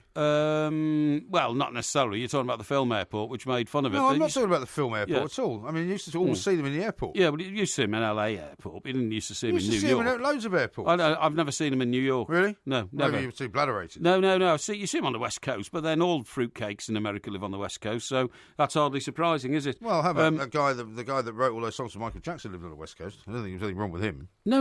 I'm not saying that there's anything wrong with him. What I'm saying is a lot of fruitcakes gravitate to California because from the 60s it was, the San Francisco, the city of love and all that. You know what I mean? Yeah. And it's always Haight-Ashbury has always been. But I can't see you having their altar, hasn't it? But what I'm saying is, and I don't mean this unkindly, I don't see you having the sort of selflessness to give yourself up to a particular religion. Well, because you're somebody who lives by a particular code, and if you had to change something about that, you might not wish to. Well, I used to get sought out by a Hindu priest every year when we went to cover the Open golf. No matter which course we were at, he was always there. He used to turn up literally in his camper van.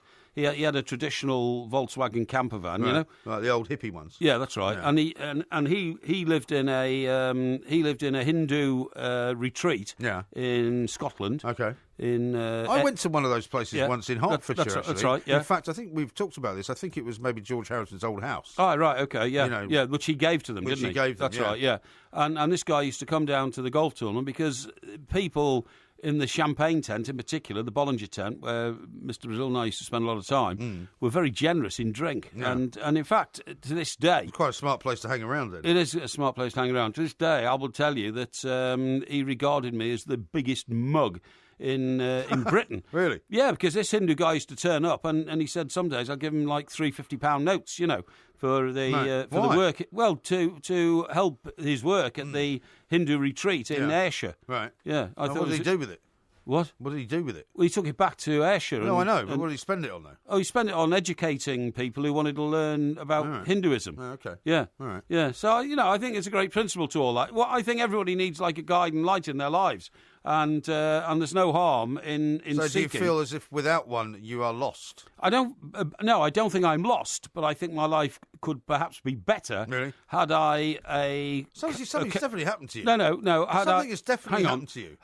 If I discover a code of behaviour which I believe is designed to enlighten you, and it makes my life better, and I can take those dark glasses off and see more in life, about life, and where life is going, where it's come from, and the meaning of life, then that can't be a bad thing. Well, look, you're either cracking up, right? right? No, or you've met somebody. I mean, I've never heard anything like this. What do you think you're philosophical? I mean, only 2 weeks ago you told me you didn't believe in philosophy. No. Cobblers. I said philosophers are just a bunch of... Well, you've just turned into one. No, I'm not. Yes, you have. No, I'm not. You just talked about being guided by some greater thing than you, and something that will help your life to become better. I mean, it's all very sensible what you say, actually, but this is why I'm doubting your sanity. No, all I said about philosophers, and a lot of them talk a load of absolute bolloxios, you know what I mean, and they just dream it, whereas I'm talking about the very principles upon which our existence is based. That's what I mean. Yeah. You don't talk like that normally. What do you mean? You don't normally talk about these things. I've talked to you about this before over the years. You've always dismissed it, though. No, I don't think so. Any self-examination or examination of the world around us, or our place in the world, or why we're here, or where we're going, or what's going to happen at the end? No, I don't think you've been listening properly. I have. And talking about holy men, the Reverend Desmond Tutu is 85 today. Oh, is he? How about that? Along him and Vladimir Putin can have a birthday party. Have a joint birthday party. Now, when we were talking about Putin, I wanted to ask you about the situation over in Strasbourg, in the European Parliament, where UKIP have made every single front page this morning. Unbelievable. With the most remarkable picture, I think, politically, you've ever seen of any man. That's right. Stephen Wolfe collapsed in Strasbourg. Well, not collapsed, punched to the floor. Well, no, he collapsed later, apparently. Because he got punched, and then he went back into the chamber, and he collapsed later and had some kind of seizure. Oh, right, yeah. Was taken to hospital and is apparently okay and is going to be fine, which is good. Yes. But what is most amazing about it is, it makes that picture of Neil Kinnock falling into the sea look completely and utterly like nothing's going on at all. It does, but it's a very confusing story because on the one hand, we've got this picture of him face down, collapsed in the Parliament. Yes. And then a few pages on in some of tomorrow morning's papers, he's lying in bed in hospital, thumbs up, smile on his face, you know, attached to all sorts of electrodes and things. So I'm not sure, I'm not sure where it is at the moment, to be honest. Well, I mean, I think the situation is that UKIP has imploded. I mean, that seems to be what we're dealing with here, where he's one of the guys who was supposed to be up for the leadership of it, now that the woman who was the leader for 18 days has resigned, right? He apparently was going to have another go, because the last time he tried to run, he was the one who was told he put his papers in 15 minutes too late to qualify. So the whole thing, I mean, basically, the sort of the... this is a punch-up, though. This is a punch-up between him and another guy. That's right. Who some papers are naming, other people are not naming. He says the other guy came at me and landed me a blow. Yeah. He said I wasn't expecting it. I wanted to go outside and talk to him, but then it turned nasty. Yeah. Yeah, so it's all very tricky. Yeah. And Neil Hamilton's been caught in the middle of it as well. Yeah. Because apparently he came out and said something tasteless while this guy was in hospital, for fear of his life. That's right. So, I mean, UKIP just seems to... And now for Nigel Farage is now back in charge. That's right. And he was for the fourth time, by the way. He was on TV yesterday saying, he said, I'm a bit like the guy trying to escape over the wall, and I get sort of about a couple of miles away, and they catch me and bring me back. Like Al Pacino in Godfather 3. Godfather 3. I keep trying to get out, and they keep dragging me back. It's the worst Godfather movie of all three. It is, actually. I agree, It's not very good, that. This is Talk Sport. We are the Two Mics. There will be a podcast coming out a little bit later on. Something I meant to draw your attention to, actually. I don't know whether you saw this earlier on in the day. Yes. But White's tweeted out a thing saying a picture of perhaps one of your antecedents, one of your relatives, the captain of the Titanic, Edward John Parry. Yeah, I saw that, yeah. And I think there's a new book out, or there is a book out called The Life of Edward John Parry. That's right, yeah. Have you ever seen that book? Never seen the book, but I knew the captain of the Titanic was Parry. Did you? Yeah, I knew it years ago. As a kid, somebody pointed that out to me when I was at school at the King's School, Chester, and wanted to know whether I was related to him or not, which I wasn't, because he came from... It could have been the original Porky Jinks, of course. It could have been the original Porky Jinks, absolutely right. But he came, in fact, from his seafaring family on the south coast. Oh, right. No, so not from Wales, then? No, not from Wales, no. Because you would have thought there might have been a Liverpool connection as well. Yeah, he thought it might have been, because the... White Star Lines. White Star Lines, but the boat itself was built in Belfast. Yes. Well, one of the places that's apparently brilliant now is the way they've redeveloped the whole Belfast shipyards. I agree. Which are not building ships anymore, but they've now made it into a massive Titanic museum. It is, yeah. It is fantastic. I haven't been there, but I mean, my mate Derek Henderson, the man who wrote that fantastic TV series, The Secret. Yes. And Derek's been a newspaper man in Belfast for 40 years. Right. Well, newspaper agencies and a journalist there anyway, runs his own PR company now.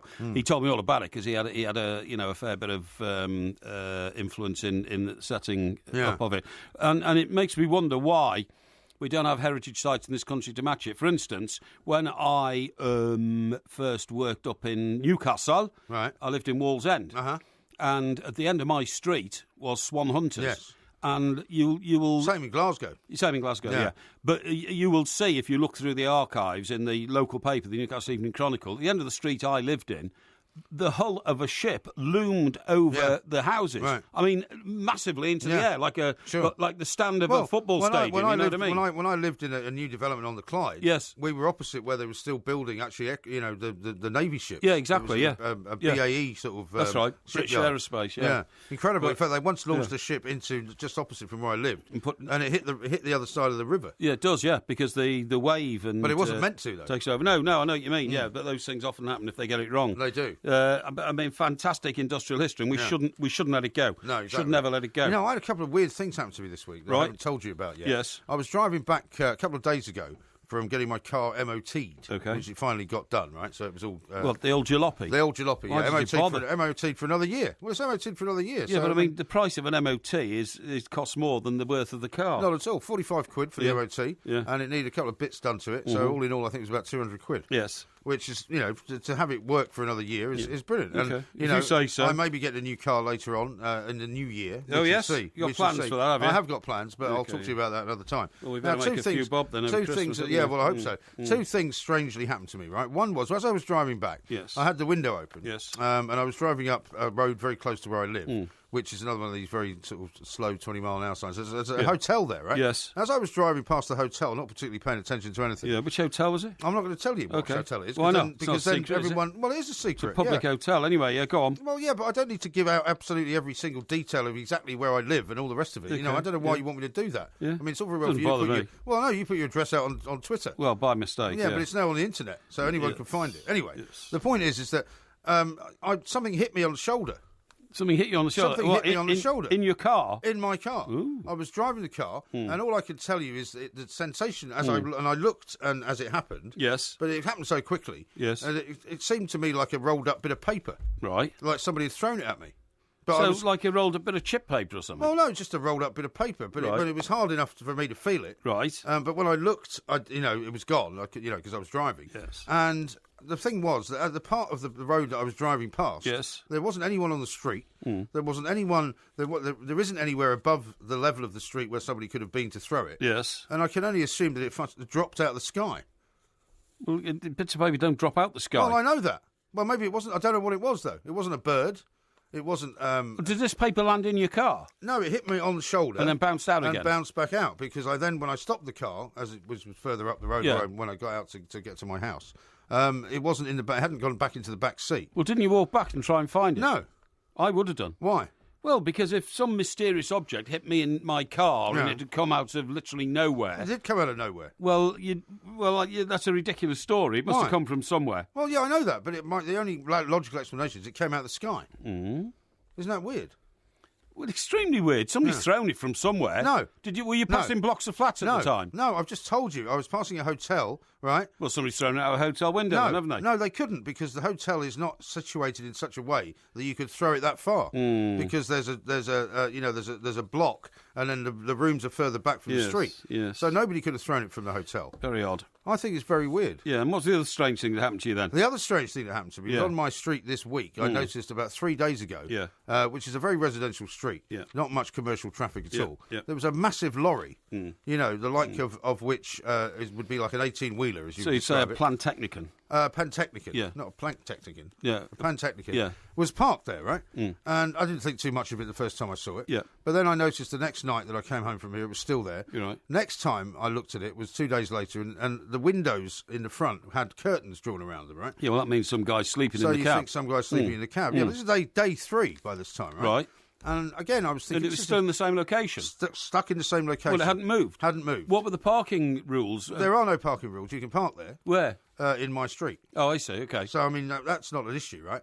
But this morning, around about sort of 10 o'clock, I heard the engine start up. Right. And I started looking, because I thought, I wonder who this character is and what he's doing. Well, they do that sometimes to bring heat into the cab. They do. Yeah. But as I started watching, and it was, the engine was just sort of ticking over, suddenly started thinking about what happened in Nice, right? Yes. And suddenly thought to myself, what if this is some kind of weird character who's brought a lorry to a place where he wouldn't normally be expected to bring it? Except that there weren't, like, thousands of people around in the area, were there? Well, no, but, I mean, he would drive it somewhere else. Oh, I mean, the guy who drove the lorry in Nice. Yeah, that's right. He came in from somewhere else. He brought it from another part of the south, the coast France, down there, right? Yeah. And I suddenly thought, I wonder if I should call the cops on this guy. Because he then started backing the thing up. Yeah.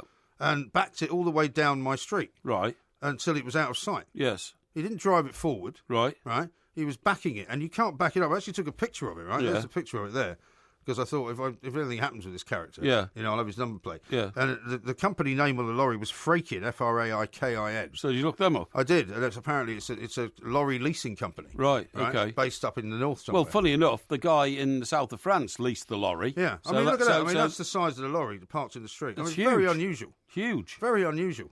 Yeah. But I didn't do anything because then he disappeared. Yeah. And I thought, if I ring the police now, they'll probably just think I'm some kind of idiot. No, they won't. I think that would have been vigilant. I might have rung the police, actually, and well, I mean, if he'd started the engine and then not moved it at all or done anything, I'm thinking I would have definitely called them. Yeah, exactly. Yeah. Well, funny you should say that, because down on the south coast, and I don't want to say where it is in case I'm compromising people's lifestyles and security. There is a lorry park, okay? Right. And it's, bearing in mind that it's on the coast and lorries get on and off ferries and all that kind of stuff, you'd expect to see a lot of lorries around. And the local authority provide lorry parks for the lorries to park in. Right. However, without doubt, it is prime territory for what you might call ladies of the night. Oh, yes.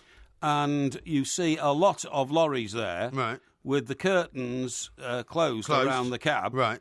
And do you see ladies of the night there? Yes, and you are aware of activity within the cabs. Well, because it's rocking. Well, it's, the old, what's the famous expression, when the cab is a rockin', don't come knocking. Something like that. Yeah, there's something like that going on. Oh, dear. Yes, exactly. Yeah. Well, I mean, in some areas of Britain, of course, that's kind of, it's kind of not really prosecuted, is it? No, it's not. If you know what I mean. No, it's not. Everybody knows it's going on. Yeah, exactly. I mean, they did it in Leith, funnily enough, for a while. Yes. They called Leith a sort of unofficial red light district. Right. And they allowed prostitution to go on. Yeah. And everybody kind of just didn't prosecute anyone for doing it. I have to say, most of the lorries have foreign number plates. Do they? Yes. So I'm not accusing, the genuine British lorry driver of being a man of loose moral value. Well, I'm not sure that you can blame it all on foreign lorry drivers. No, well, it just so happens What are you, Amber Rudd now? No, not Amber Rudd at all, no, but I'm just pointing out the facts of the situation. Okay. Well, I've got some interesting tweets to read out to you in a little while. But, right, We're getting very close to the Porky Quiz as well. Indeed. 14-7, by the way, to the Cardinals now.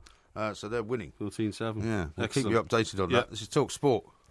The Two Mics, simulcast across the UK on Talk Sport and Talk Radio. we are, of course, the two mics. Lots more coming up, including the Porky Quiz in a very, very short period of time. Indeed. I've just seen the questions, actually. I'd say they're very fair. Yeah? Very well, fair. you would. You always do. Well, no, I don't. I don't always... I'm not always asked whether the questions are fair, but what I'm saying is I think the questions are very fair. OK, so they're very fair, the ones that have been supplied by the independent quizmasters. The independent quizmasters, What about your alternative list that you have, that you slip in when I get 2 out of 2 and 3 out of 3? On many occasions, and we've quite often videoed... I don't believe you. We've quite often videoed the quiz, right? And you can see very clearly I have one list and one list only. Corrupt, lying... You know what I mean, yeah? No, see, this is more like your normal self that you're getting into. David says this, MG needs to see Tony Soprano's psychiatrist. Has he seen a family of ducks as well? I don't know what he's talking about. I mean, you haven't seen The Sopranos, have you? Yes, of course I have. Have you? Yes. Well, do you know when he sees the ducks that keep coming into the swimming pool? Yes. And he sort of basically, gets all worked up about it and thinks that it's supposed to signify something. That's right, He goes to see the psychiatrist. It's not about that.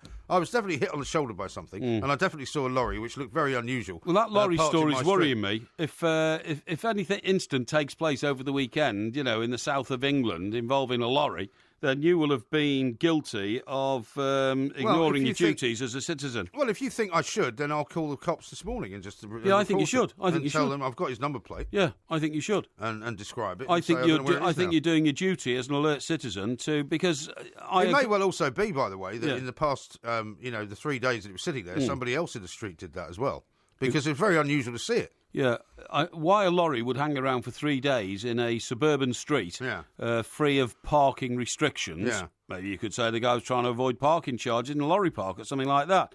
But it's still very, very odd. For 3 days, it's quite strange. Yeah, because most lorries, I mean, I'm not an expert on the haulage industry. Yeah. But most lorries are mostly permanently on the move to make money. They have to. They have to be, They drive somewhere and drop a load off. They turn around, they bring a load back. Exactly. They don't park around for 3 days doing nothing. That is very odd. My other thought was because it was so big that it might have just a load of people in the back of it, But I didn't see anybody getting out of it. Yeah, odd, I would agree. Very strange. It's not like you can hide a lorry like that, is it? But he seemed to be trying to be hiding it. Well, it was, I mean, it was in it's a very, where I live is quite an obscure road. Exactly. You won't find it unless you're actually looking for it. Exactly. Rodney says this, thanks MG for recognising my hometown of Belfast. You're right, there has been great development around the old Harland and Wolff shipyard. Yeah, there has, yeah. Yeah, I totally agree. And Singing the Blues says this, made my night again, man of the people, Parry, superb, and on the money again. Can tell he knows his stuff as a blue. What was that on? I don't know. You haven't been talking about Everton, have you? No.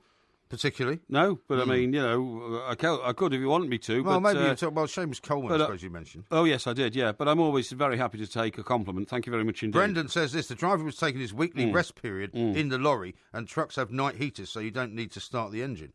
Oh, really? Well, that might be, but why would you go somewhere like that for 3 days? I've no idea. I mean, if you had 3 days off, yeah, wouldn't you then park the lorry and just go somewhere? Yeah, I'd have thought so. And it was a very new lorry by the look of it from the pictures you've taken as well. Yeah. And it's a hired lorry, so that again is very suspicious because, I mean, there's lots of lorries in this country and there's lots on the continent, but most of them are owned by haulage companies. Yeah. So to go and hire one, why would you do that? I don't know. It's very weird. I don't know. Jacob says this, Porky's looking for religious guidance. How about becoming a Hamish? As you described earlier. Too boring, I'm afraid. Life's too boring. Yeah. There's that fantastic picture, isn't there? The American... It was painted in the Depression of the 1930s with the guy who's the farmer standing there with his pitchfork and his wife standing next to him. It's a very, very famous American cultural picture. Yes, it is. Yeah, it's a Hopper, isn't it? It's what? Edward Hopper. Edward Hopper, you're absolutely right. And I mean, that to me just sums up the pointlessness of that sort of Midwest lifestyle of nothing. Well, I don't think it's pointless if you live there. Well, there's an awful lot going on. The only reason you're alive and farming is to produce food to keep you alive. Yeah. There's no other joys in life. What's wrong with that? Well, it's horrible. I mean, it's very flat, I must say. Yeah, exactly. And it's very sort of exactly a very boring part of the world. Another touchdown, by the way, for Arizona, who seems to be running away with this game. Really? Do you think I don't really care? I know you don't care, but there are people listening who do. Now, I've got a picture here from Caricature, who sent a great picture over from Manhattan Bridge. Yeah. Somebody has hung this on Manhattan Bridge. It's a great big poster of Vladimir Putin with the words peacemaker underneath Peacemaker, yeah, well... Which you'd have to say people in the UN are not calling him that. No, they're not. And people in Syria and some people in the Ukraine are... Not the Ukraine, sorry, the what did I mean? Crimea. Crimea, thank you, yeah.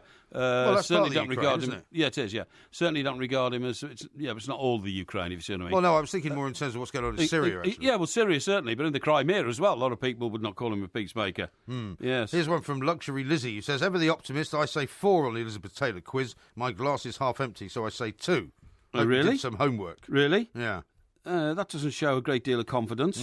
Patrick says, Porky saying he has always been philosophical. It's time to get the straitjacket. He has officially lost it. No, I've lost it at all. Luxury Lizzie earlier on, by the way, was going on about the locked room, which you've told people I've got, which, of course, I haven't. Thank God you've given up on that. I haven't given up on it. But she says... you do have a locked room. You might not have one anymore, but you did have when I was there. No, never had.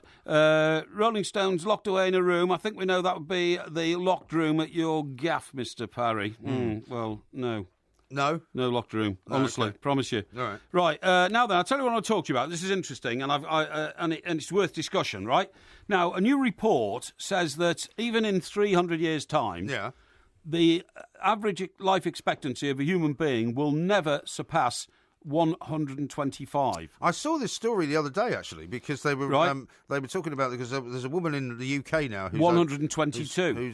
Is she 122? Yeah, she's the oldest woman on earth, and she's died at 122. Isn't that the French woman, though? No, I don't think so. I think that was the woman in France. Oh, yeah, the age reached by Frenchwoman Jean Calment in 1997. Yeah, well, 122 is an immense age, isn't it? Yeah, of course it is. I'll tell you why I noticed it, because somebody tweeted out and said, maybe Porky's right, he is, in fact, in early middle age. Because if we are going to live to be over 100... Exactly. Then, obviously, to be in your late 50s or thereabouts, I mean, it's only halfway through. I'm not even half that woman's age. No. Right? Now, it says here, scientists from the Albert Einstein College of Medicine in New York have argued that if there was no limit, we would see an onward march of even older people, but that apparently has not happened. So the number of people living over 100 is not as many as we thought was going to happen. No, I'm sure that's right. People are still dying of, things like disease and that kind of stuff.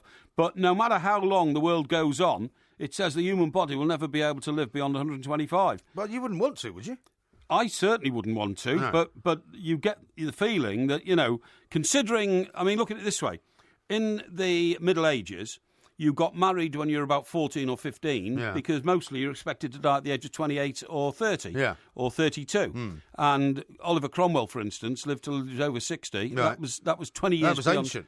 Ancient, absolutely ancient. Now, the point is, if that was the Middle Ages, say it was 1,000 years ago, right? So it's a millennium ago. Yeah. We all now live an average age of 3 times that. Yes. Because the average age for a woman to live these days is about 74. Yeah. So that's 3 times 28. Okay? Yeah. So in reality, in 1,000 years' time, if somebody's going to live 3 times as long as us, they should live to at least 200. Well, that can't be right, can it? Well, that's right. That's what I'm saying. Because everything doesn't accelerate at the same rate, does it? No. So now scientists are saying it can't go beyond 125. Because presumably, I mean, unless, of course, they find a cure for cancer, in which case an awful lot of people will live an awful lot longer than they would otherwise have done. Well, a lot of people will, but will that push the life expectancy of the average person beyond 125? Well, it might do, because I suppose it would depend on exactly how... much was being laid at the door of old age. People don't die of old age anymore until they're probably in their kind of 80s. Do they? Well, absolutely right. Now, the interesting thing about that woman you just talked about, her name was Jean Calment, right? 122. She was born in 1875, died in 1997. The only person officially verified as having lived beyond the age of 120. She outlived her grandson, right? But the interesting thing about her, I mean, this is, one of these things which is so bizarre. She sold, for no reason, she sold Vincent van Gogh his first set of pencils. Really? In which he started, sketching out... colouring things that he later went on to paint. Isn't that amazing? That is amazing. Yeah, as a 13 because also what a coincidence that is. Because I mean, normally speaking, it's a bit like when people say, "Oh yeah, I've been reincarnated. I used to be Cleopatra." That's right. They always say there was somebody famous. Yes. They never say there was somebody ordinary, right? That's right. But for her to have lived that long and to actually have then dealt with somebody like Van Gogh, quite a coincidence. She remembers selling them to him as a 13-year-old girl. A century later, she was still there, recalling the artist as dirty, badly dressed and disagreeable. Yeah. But by the time she died in 1997, at 122, the oldest person in history. Amazing, that. It is amazing. Now, it says the average woman born in 1841, at the dawn of Queen Victoria's reign, would be expected to live till 42. Now, that's amazing. 1841 is not that long ago, and yet women born in that year were only expected to live until 42. Yeah. The typical baby girl born in 2011 will be expected to survive until she's 83. So again, that's double the life expectancy of just 150 years ago. Which is why the whole pension pot is going to run out of money, right? That's right, of because course it will, people are living too long. Yeah. Amazing. Yeah. Now, how about this from Brendan, who says, the driver was taking his weekly rest period in a lorry, and trucks have night heaters, so you don't need to start the engine. Well, hang on. Does the weekly rest period entail 3 days? Well, that's the bit that I find strange. Here's one from Phil, who also says the paper was definitely thrown out of a window from a higher floor in a hotel, which then hit you on the shoulder. Yeah. I don't think that's possible because it was too far away. Well, no, it's not. I mean, let me sadly tell you about the situation regarding Eric Clapton's son, who died after falling out of a window. I was there. You were there. Yeah. And is it not right that the little boy fell out of a window on one side of the building, but his body was found at the back of the building because the wind that was circulating around the building had literally took him around and that was Manhattan, though. That was a very different situation. Yeah, but you're talking about tall buildings. Not really. Aren't Not you? very tall, no. No? About 6 floors. Still maybe. could have been carried by the wind, though. No, I don't think so. No? No, because it felt like it had been thrown like, you know, when something hits you with a bit of force. Yes. You know, like if I threw a piece of paper. Remember when we did the snowball fight? It felt like that. Okay. So it felt as though somebody had thrown it from literally, 12 feet Right. away Well, what about, on the same level. What about it having been thrown up off the road by your front wheel? No, couldn't have happened. Why? Because the angle was wrong. Because it didn't come from the front of the car, and I would have seen that. All right, your back wheel. It came from the side. Well, the back wheel wouldn't make it come back forward, would it? How do you know? It might have caught on the No. wheel and gone round a revolution and then spun off into your window. No, not possible. Not possible. How about this from somebody who doesn't give a name? Yeah. MG, how do you know the driver was in the cab for the entire 3 days? Yeah. Drivers are required to take breaks up to 45 hours, possibly more if away from base. Well, I don't know. But all I know is the curtains were drawn. Every time I looked at the front of the lorry, the curtains were drawn around it. He might not have been in there, but it's still a very odd thing. A very odd thing that I've indeed. never seen before. Yes, I think you should report it. And Justin says truckers need rest. If they don't, they could lose their licence. Each trucker has a chipped card that monitors driving hours.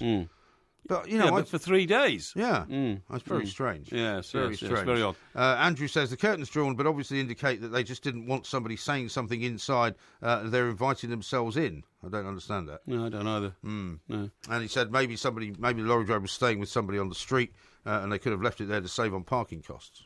That's the only possibility. That's possible. That's the only possibility that it wasn't a foreign plate, was it? No. So the only possibility is, I agree with that. It could have been the driver was in the area and parked up to visit somebody. Perhaps a lady friend. Oh, yeah, very possibly. We shall see. Anyway, coming up next, it's time for Elizabeth Taylor and the Porky Quiz.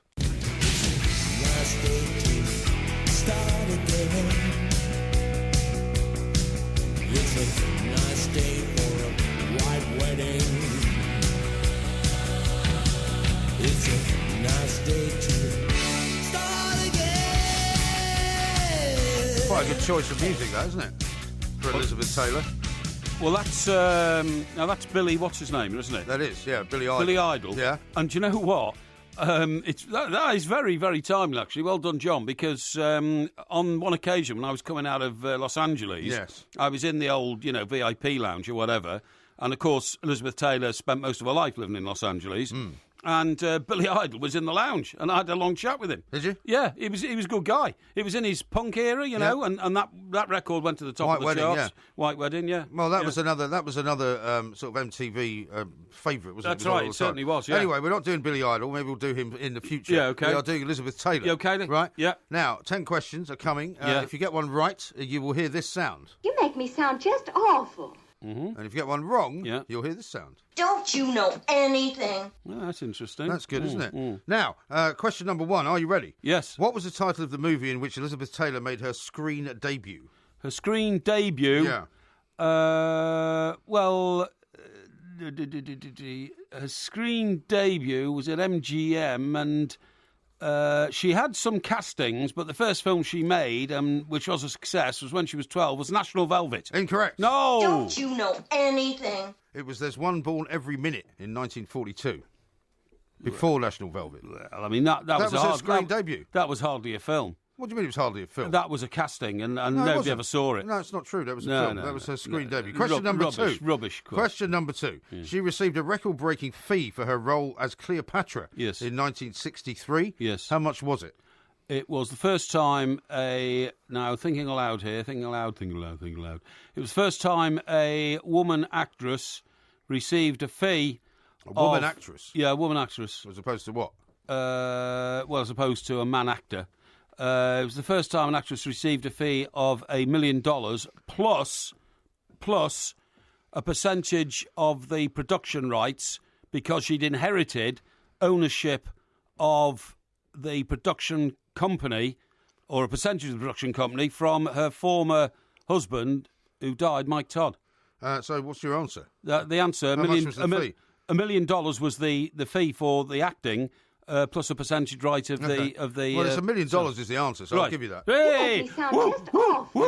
I could have picked hairs on that, split hairs, and said actually you're giving me too much information. Well, there you go. You see, you get more information than less. Yeah? Question number 3: How many films did Elizabeth Taylor star in with Richard Burton? Right. Who's Afraid of Virginia Woolf? Cleopatra. All together, they starred in... The first one was Cleopatra, because that's where they met, and had a scandalous affair. And after that, there were another 6, thinking aloud. I believe altogether they starred in 7 films together. Incorrect. No! Don't you know anything? It was 11. 11 films. Well, the other 4 must have been right bum films then. Yeah, well, no doubt. Yeah. No doubt. You haven't seen them. Question number 4. Yes. Who was Liz Taylor's first husband?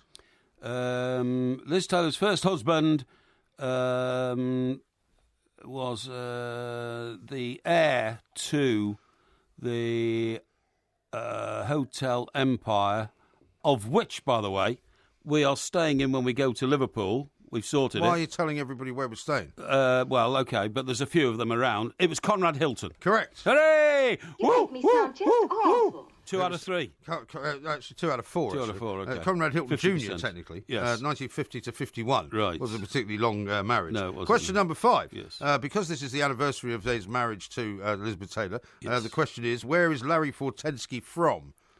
I need a town. Larry Fortensky. Yes. Where is he from? Do you mean where he's from originally, or where's he gone to live now? No, where is he from? Where's he Not where is he going? Larry Fortensky.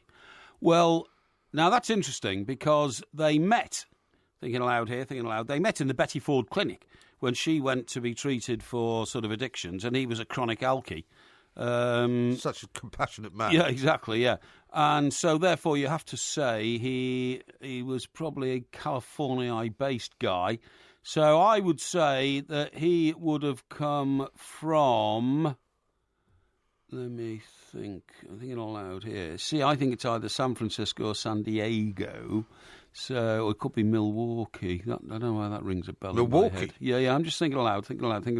So I would say I'm going to plump for San Diego. Incorrect. No. Don't you know anything? He's from Stanton, California. Well, you see, that's close by. It's very close by. You think Stanton is near San Diego? Yeah, I do. Do you? Yes. Well, it's not the answer. Yeah. So it's not right. Yeah. Question number 6. Nobody's ever heard of Stanton, by the way. Well, I mean, you're doing a quiz based on Larry Fortensky's marriage to Elizabeth Taylor. I think you might have looked it up. Yeah, but that's like saying, where did Porky Parry come from, and saying Hoole, because Hoole is a district of Chester, where I came from. Well, if you like, we can find whether or not it is close to San Diego. It's very close. But I think you will find that it's probably not. Question number 7. Yes. At their 1991 marriage, she wore a £25,000 dress. Yes. So, $25,000 dress, rather. Yes. Donated by which designer? Yes. $25,000 dress, 1991. That was donated by... designer. Yes, designer. 1991. I reckon that would have been... that guy looks like a freak with the silver hair and the glasses and the burnished orange skin. Now, I'm thinking aloud here. I think it could be Karl Lagerfeld. Okay. But, let me see, 1991 dress design. Oh, I tell you, it could have been. It was the guy who got shot on the steps of his house. Well, I can't give you any clues. Yeah. Versace, was it Versace? Now then, Versace. That rings a bell. Who's the... is Versace's daughter still alive? The blonde I'll try hair? and answer any questions. I'm right, asking you the questions. Okay, I'm going to say it was Versace. Incorrect. No! Don't you know anything? It was actually Valentino. Valentino. That means you've got so far 2 out of 6. Question number 7. Well, that's 30%. That's a passe. Well, you haven't finished yet. Question number 7. In 1960, Elizabeth Taylor won an Oscar for Best Actress in which film? She won 2 Oscars, right? Mm-hmm. Second one in a film was Richard Burton. I know what that was called. It was called Butterfield 8. Butterfield 8 is the correct Hooray! answer. Woo, You make me sound just awful. Wowee. Question number 9. Yes. Who directed Who's Afraid of Virginia Woolf? Who's Afraid of Virginia Woolf? That was with Richard Burton. It was about a middle-aged married couple searching their own existence. And you want to know who the director was? I do. Film director, you mean? The film director, yes, of the film. Film director of Who's Afraid of Virginia Woolf. Right, and what year was it? What year was it? I don't have the year, no. But I year. imagine it was sometime in the 60s. No, it wasn't. Who's Afraid of Virginia Woolf was in... Oh, yeah, it was 1968, I think. So I reckon the director was John Huston. Incorrect. No! Don't you know anything? It was Mike Nichols, who's a very famous director. No, he's not. I've never heard of him. You've never heard of Mike Nichols? No. Are you sure? Mike Nichols is a jerk. Right. Well, I think you're wrong about that. Question number 9. Where were Elizabeth Taylor's parents from? Now, Elizabeth Taylor's parents... Now, that's not a very clear question. Do you mean... where? They were both from the same town. Yeah. So I want to know where they were both from. Right. So I'm looking for a town. Well, the history to this is that Elizabeth Taylor was born in Hampstead Garden Suburbs, which is... Suburb, which is in London. Her parents were American, so she had dual nationality, English-American. And I suppose the question you're asking me is, where did they come from in America? That would appear to be the question. Yeah, but you see, when you say where do they come from, I could put to you the answer is Hampstead Garden Suburb, because that's where she was born. So that's not where her parents come from. That's where she... Like, if you ask me, where did your parents come from? Yes, I was born and raised in London. Okay. My parents don't come from London. In that case, I would say, because her father was in... both her parents came from New York. Incorrect. No! Don't you know anything? They were actually from Kansas, a place called Arkansas City. Arkansas City. I knew that, you know. Yeah. I knew that. Okay. Yeah. Well, unfortunately, that is wrong as well. So far you've got 3 out of a possible 9. Yeah, well, that's 30%. That's an A pass. Is it going to be possible for you to get 4? I predicted that you would actually get 3. Yeah. Now, the final question is, what was her final movie role? Her final movie role? Yes. A final movie role. Let me see. Now, I don't think she made a film after kind of 1980. So her final film role was. I reckon it was. Let me think. I think it was. So you want the name of the film or the character she played? Well, I could take either, really. Right, okay. If you knew either, which I don't think you do. Excuse me, hang on. You're breaking my concentration there. Really? Thinking. I didn't know you had any concentration. Thinking aloud. I was going to say it was. She played the role of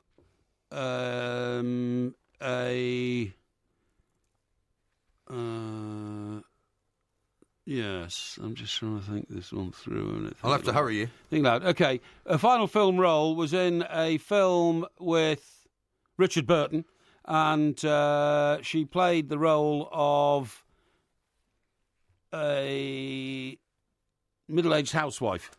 That's your answer. So you haven't got the name of the film. The name of the film was The Dawn Breaks. The Dawn Breaks? Yeah. Really? She played the part of what? A frustrated middle-aged housewife. Yeah. Incorrect. No. Don't you know anything? It was a 2001 film called These Old Broads, in which she played the part of Beryl Mason. Yeah, who's Beryl Mason? Well, I don't know. I haven't seen the film, but that was her last film, 2001. That's rubbish. That not is. starring Richard Burton. That only been dead 20 years by then. Well, exactly. So it couldn't have been. That would have been a bit difficult. Yeah. So you've scored a grand total of 3 out of 10, which I predicted. Yeah, pretty pathetic for somebody who's supposed to be an expert on Elizabeth Taylor. Well, the questions were pathetic. That's why. I thought they were all very reasonable questions. They were pathetic for someone who's an expert. Pathetic. That was the Porky Quiz. You make me sound just awful. The Two Mics, simulcast across the UK on Talk Sport and Talk Radio. Baby, you and I are not the same. You say you like the sun, I like the rain. So before we go do it all again, you better catch your own train. This is Talk Sport. We are the Two Mics. There will be a podcast coming out a little bit later on this morning. There will, of course, be another appearance by us on the warm-up from 11 a.m. on Saturday. Indeed. Ahead of the England game, which is at 5 o'clock. That's right. Live on Talk Sport. That's right. Now, how about this from Def? He says, Porky will total less than Liz's marriage and marriages and be gone for a Burton. Yeah, it's quite clever. It's quite what he's done there. The point is, I mean, it's all very well saying I only got 3 out of 10. Yeah, well, you did. But what I like to illustrate during these quizzes is my extensive knowledge of my subject. I think you did know quite a lot about it. Thank you. And I think I should get a percentage credit for that as well. Well, maybe we could restructure the quiz. Exactly. So that you could get sort of the audience to add in however many points. Maybe get one extra point for having a lot of knowledge. That's but the problem is that you're so argumentative, though. You kept going on about how Stanton was close to San Diego. They are not close at all. Basically, it's in Orange County, and it's about 100 miles away from San Diego. That's close in American terms. Well, it's not. It's Orange County is Los Angeles. Yeah, well, I was right next to it. Well, I was going to say Los Angeles, but that's too broad sweeping because there's no such thing as Los Angeles, as we all know. Well, there is. Well, it's not, is there? There's Los Angeles City. Well, there's Los Angeles County. There's Los Angeles County, but I mean, it's made up of places like Santa Monica and Venice Beach and places like that. Now, listen, talking about famous actresses out in LA and on the West Coast and all that, this is not a famous actress, but this story hit me right between the eyes because I still can't actually believe it or grasp it. Formula One heiress Petra Stunt. Yes. That's her name. Petra Stunt. Petra Stunt. S-T-U-N-T. That's a good name for a because her husband's name is it? Stunt. She's actually Petra Ecclestone, right? Oh, right. Right. So the guy she's married is Stunt. Yes, absolutely. Stunt man. Yeah, exactly. Yeah. Wow. Yeah. Well, where's he from then? From England. Is he? He's from England, yeah. That's an unusual name. Well, didn't you know that? I don't think I did know that. Because everybody made smutty jokes about what stunt rhymes with, you know what I mean? Which is disgusting. It is, of course. But I'm afraid you can't get away from that. Must have passed me by. When did these two get married then? Oh, years ago. Really? At least 4 or 5 years ago, right. Yeah. So, anyway, so Formula One heiress Petra Stunt has gone into overdrive flogging her LA home, The Manor. Okay. Right? After snubbing an offer of... And get this figure, you have to open your ears to know. After snubbing an offer of £99 million... That's ridiculous, isn't it? Honest to God. Do you remember that place we talked about in Bel Air, which was one of the most expensive houses of all time? Yes. Where they had the sort of the cold flour storage. That's right. Was that 500 million or something like that? Yeah. After snubbing an offer of £99 million, Bernie Ecclestone's younger daughter has put the mansion back on the market with a price tag of £157 million, right, i.e. $200 million. Right.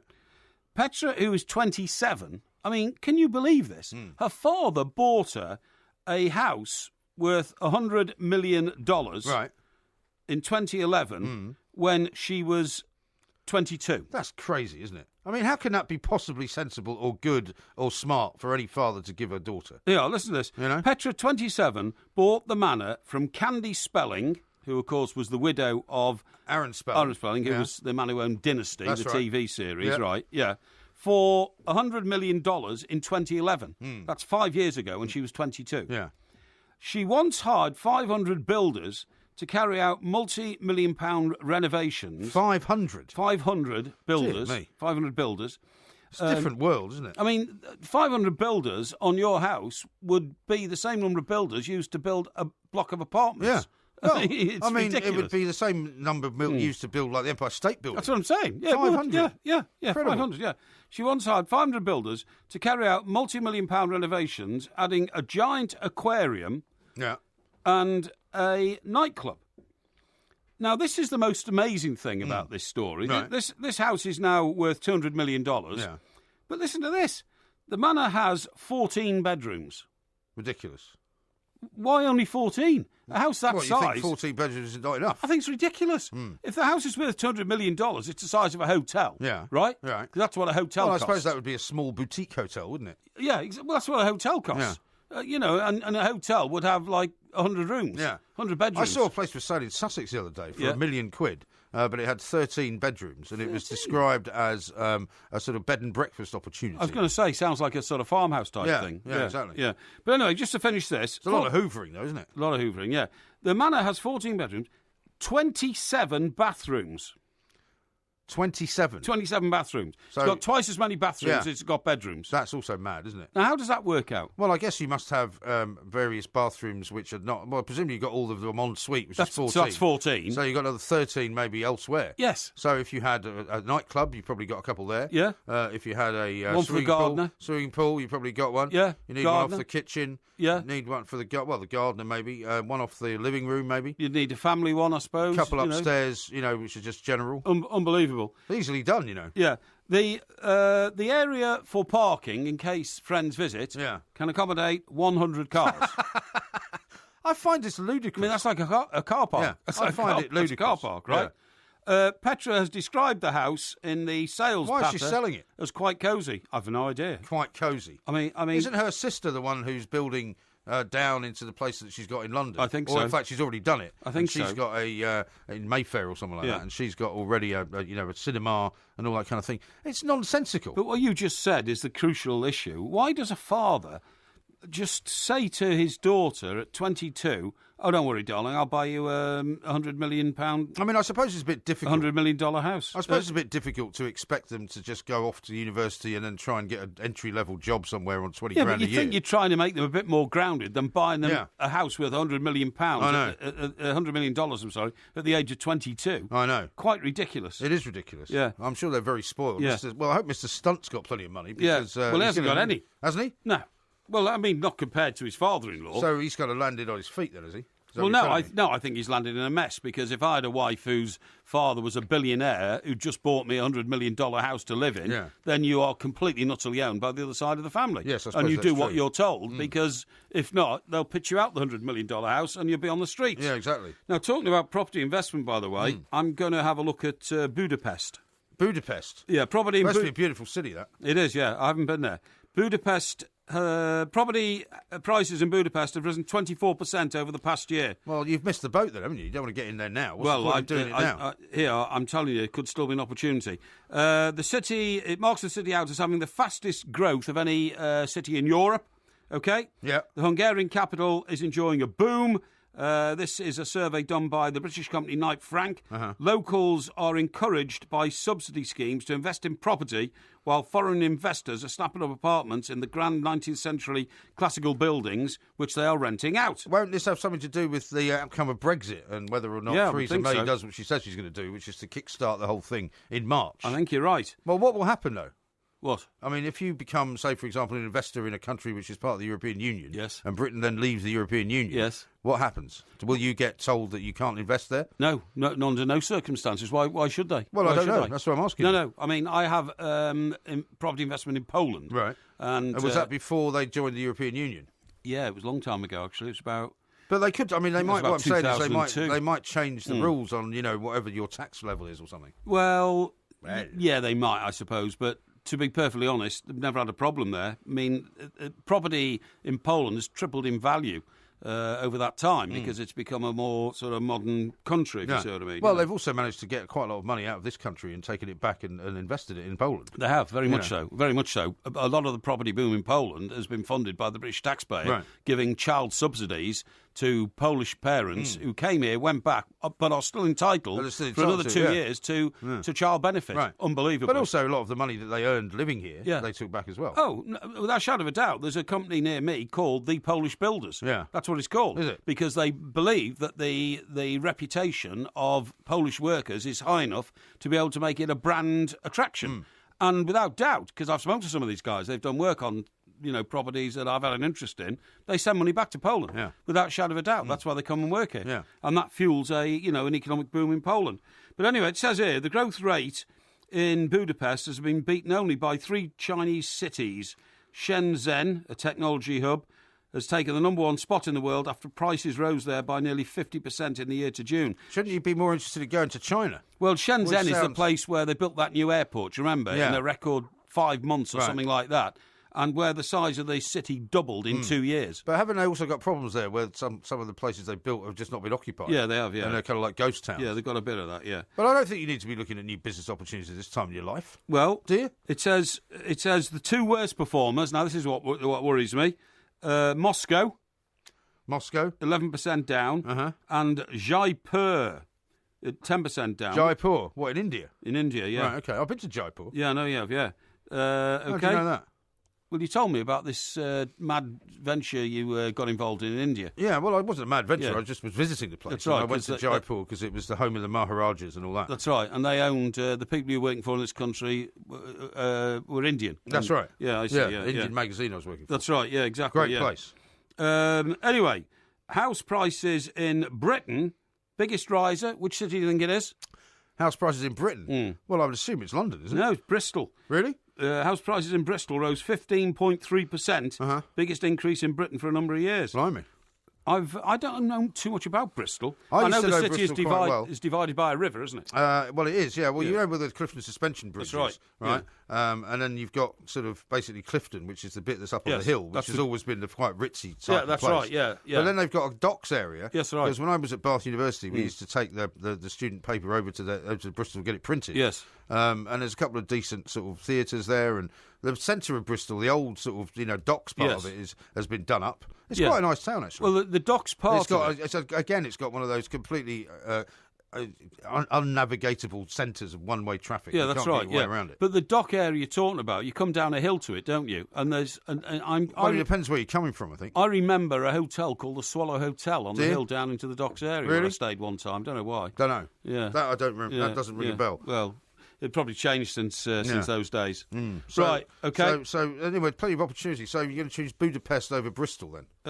Well, I think it's worth having a look at because it's quite exotic, isn't it, to have property investments. Although I'm very reluctant to invest overseas because of changing political influences. For instance, if you were mad enough to ever go and buy a villa in Greece, you've had it.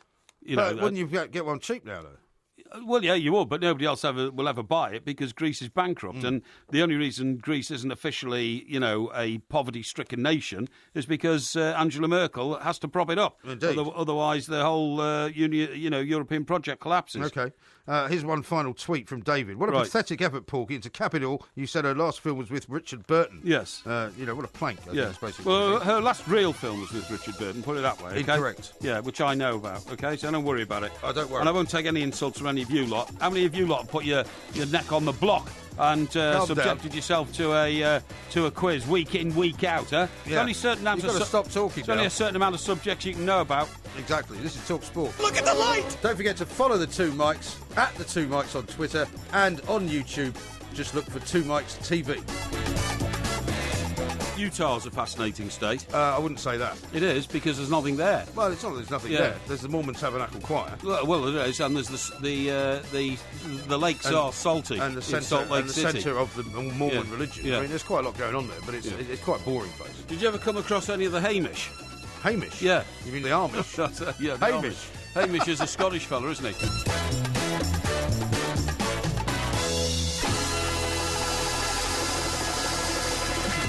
You haven't heard of Howlin' Wolf? Well, kind of, but I thought he was a wrestler. If you love the Two Mics podcast, you'll love the live show.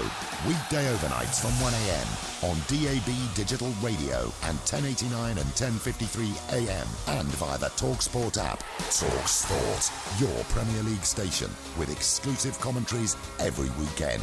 What an absolute corker! TalkSport. Lots of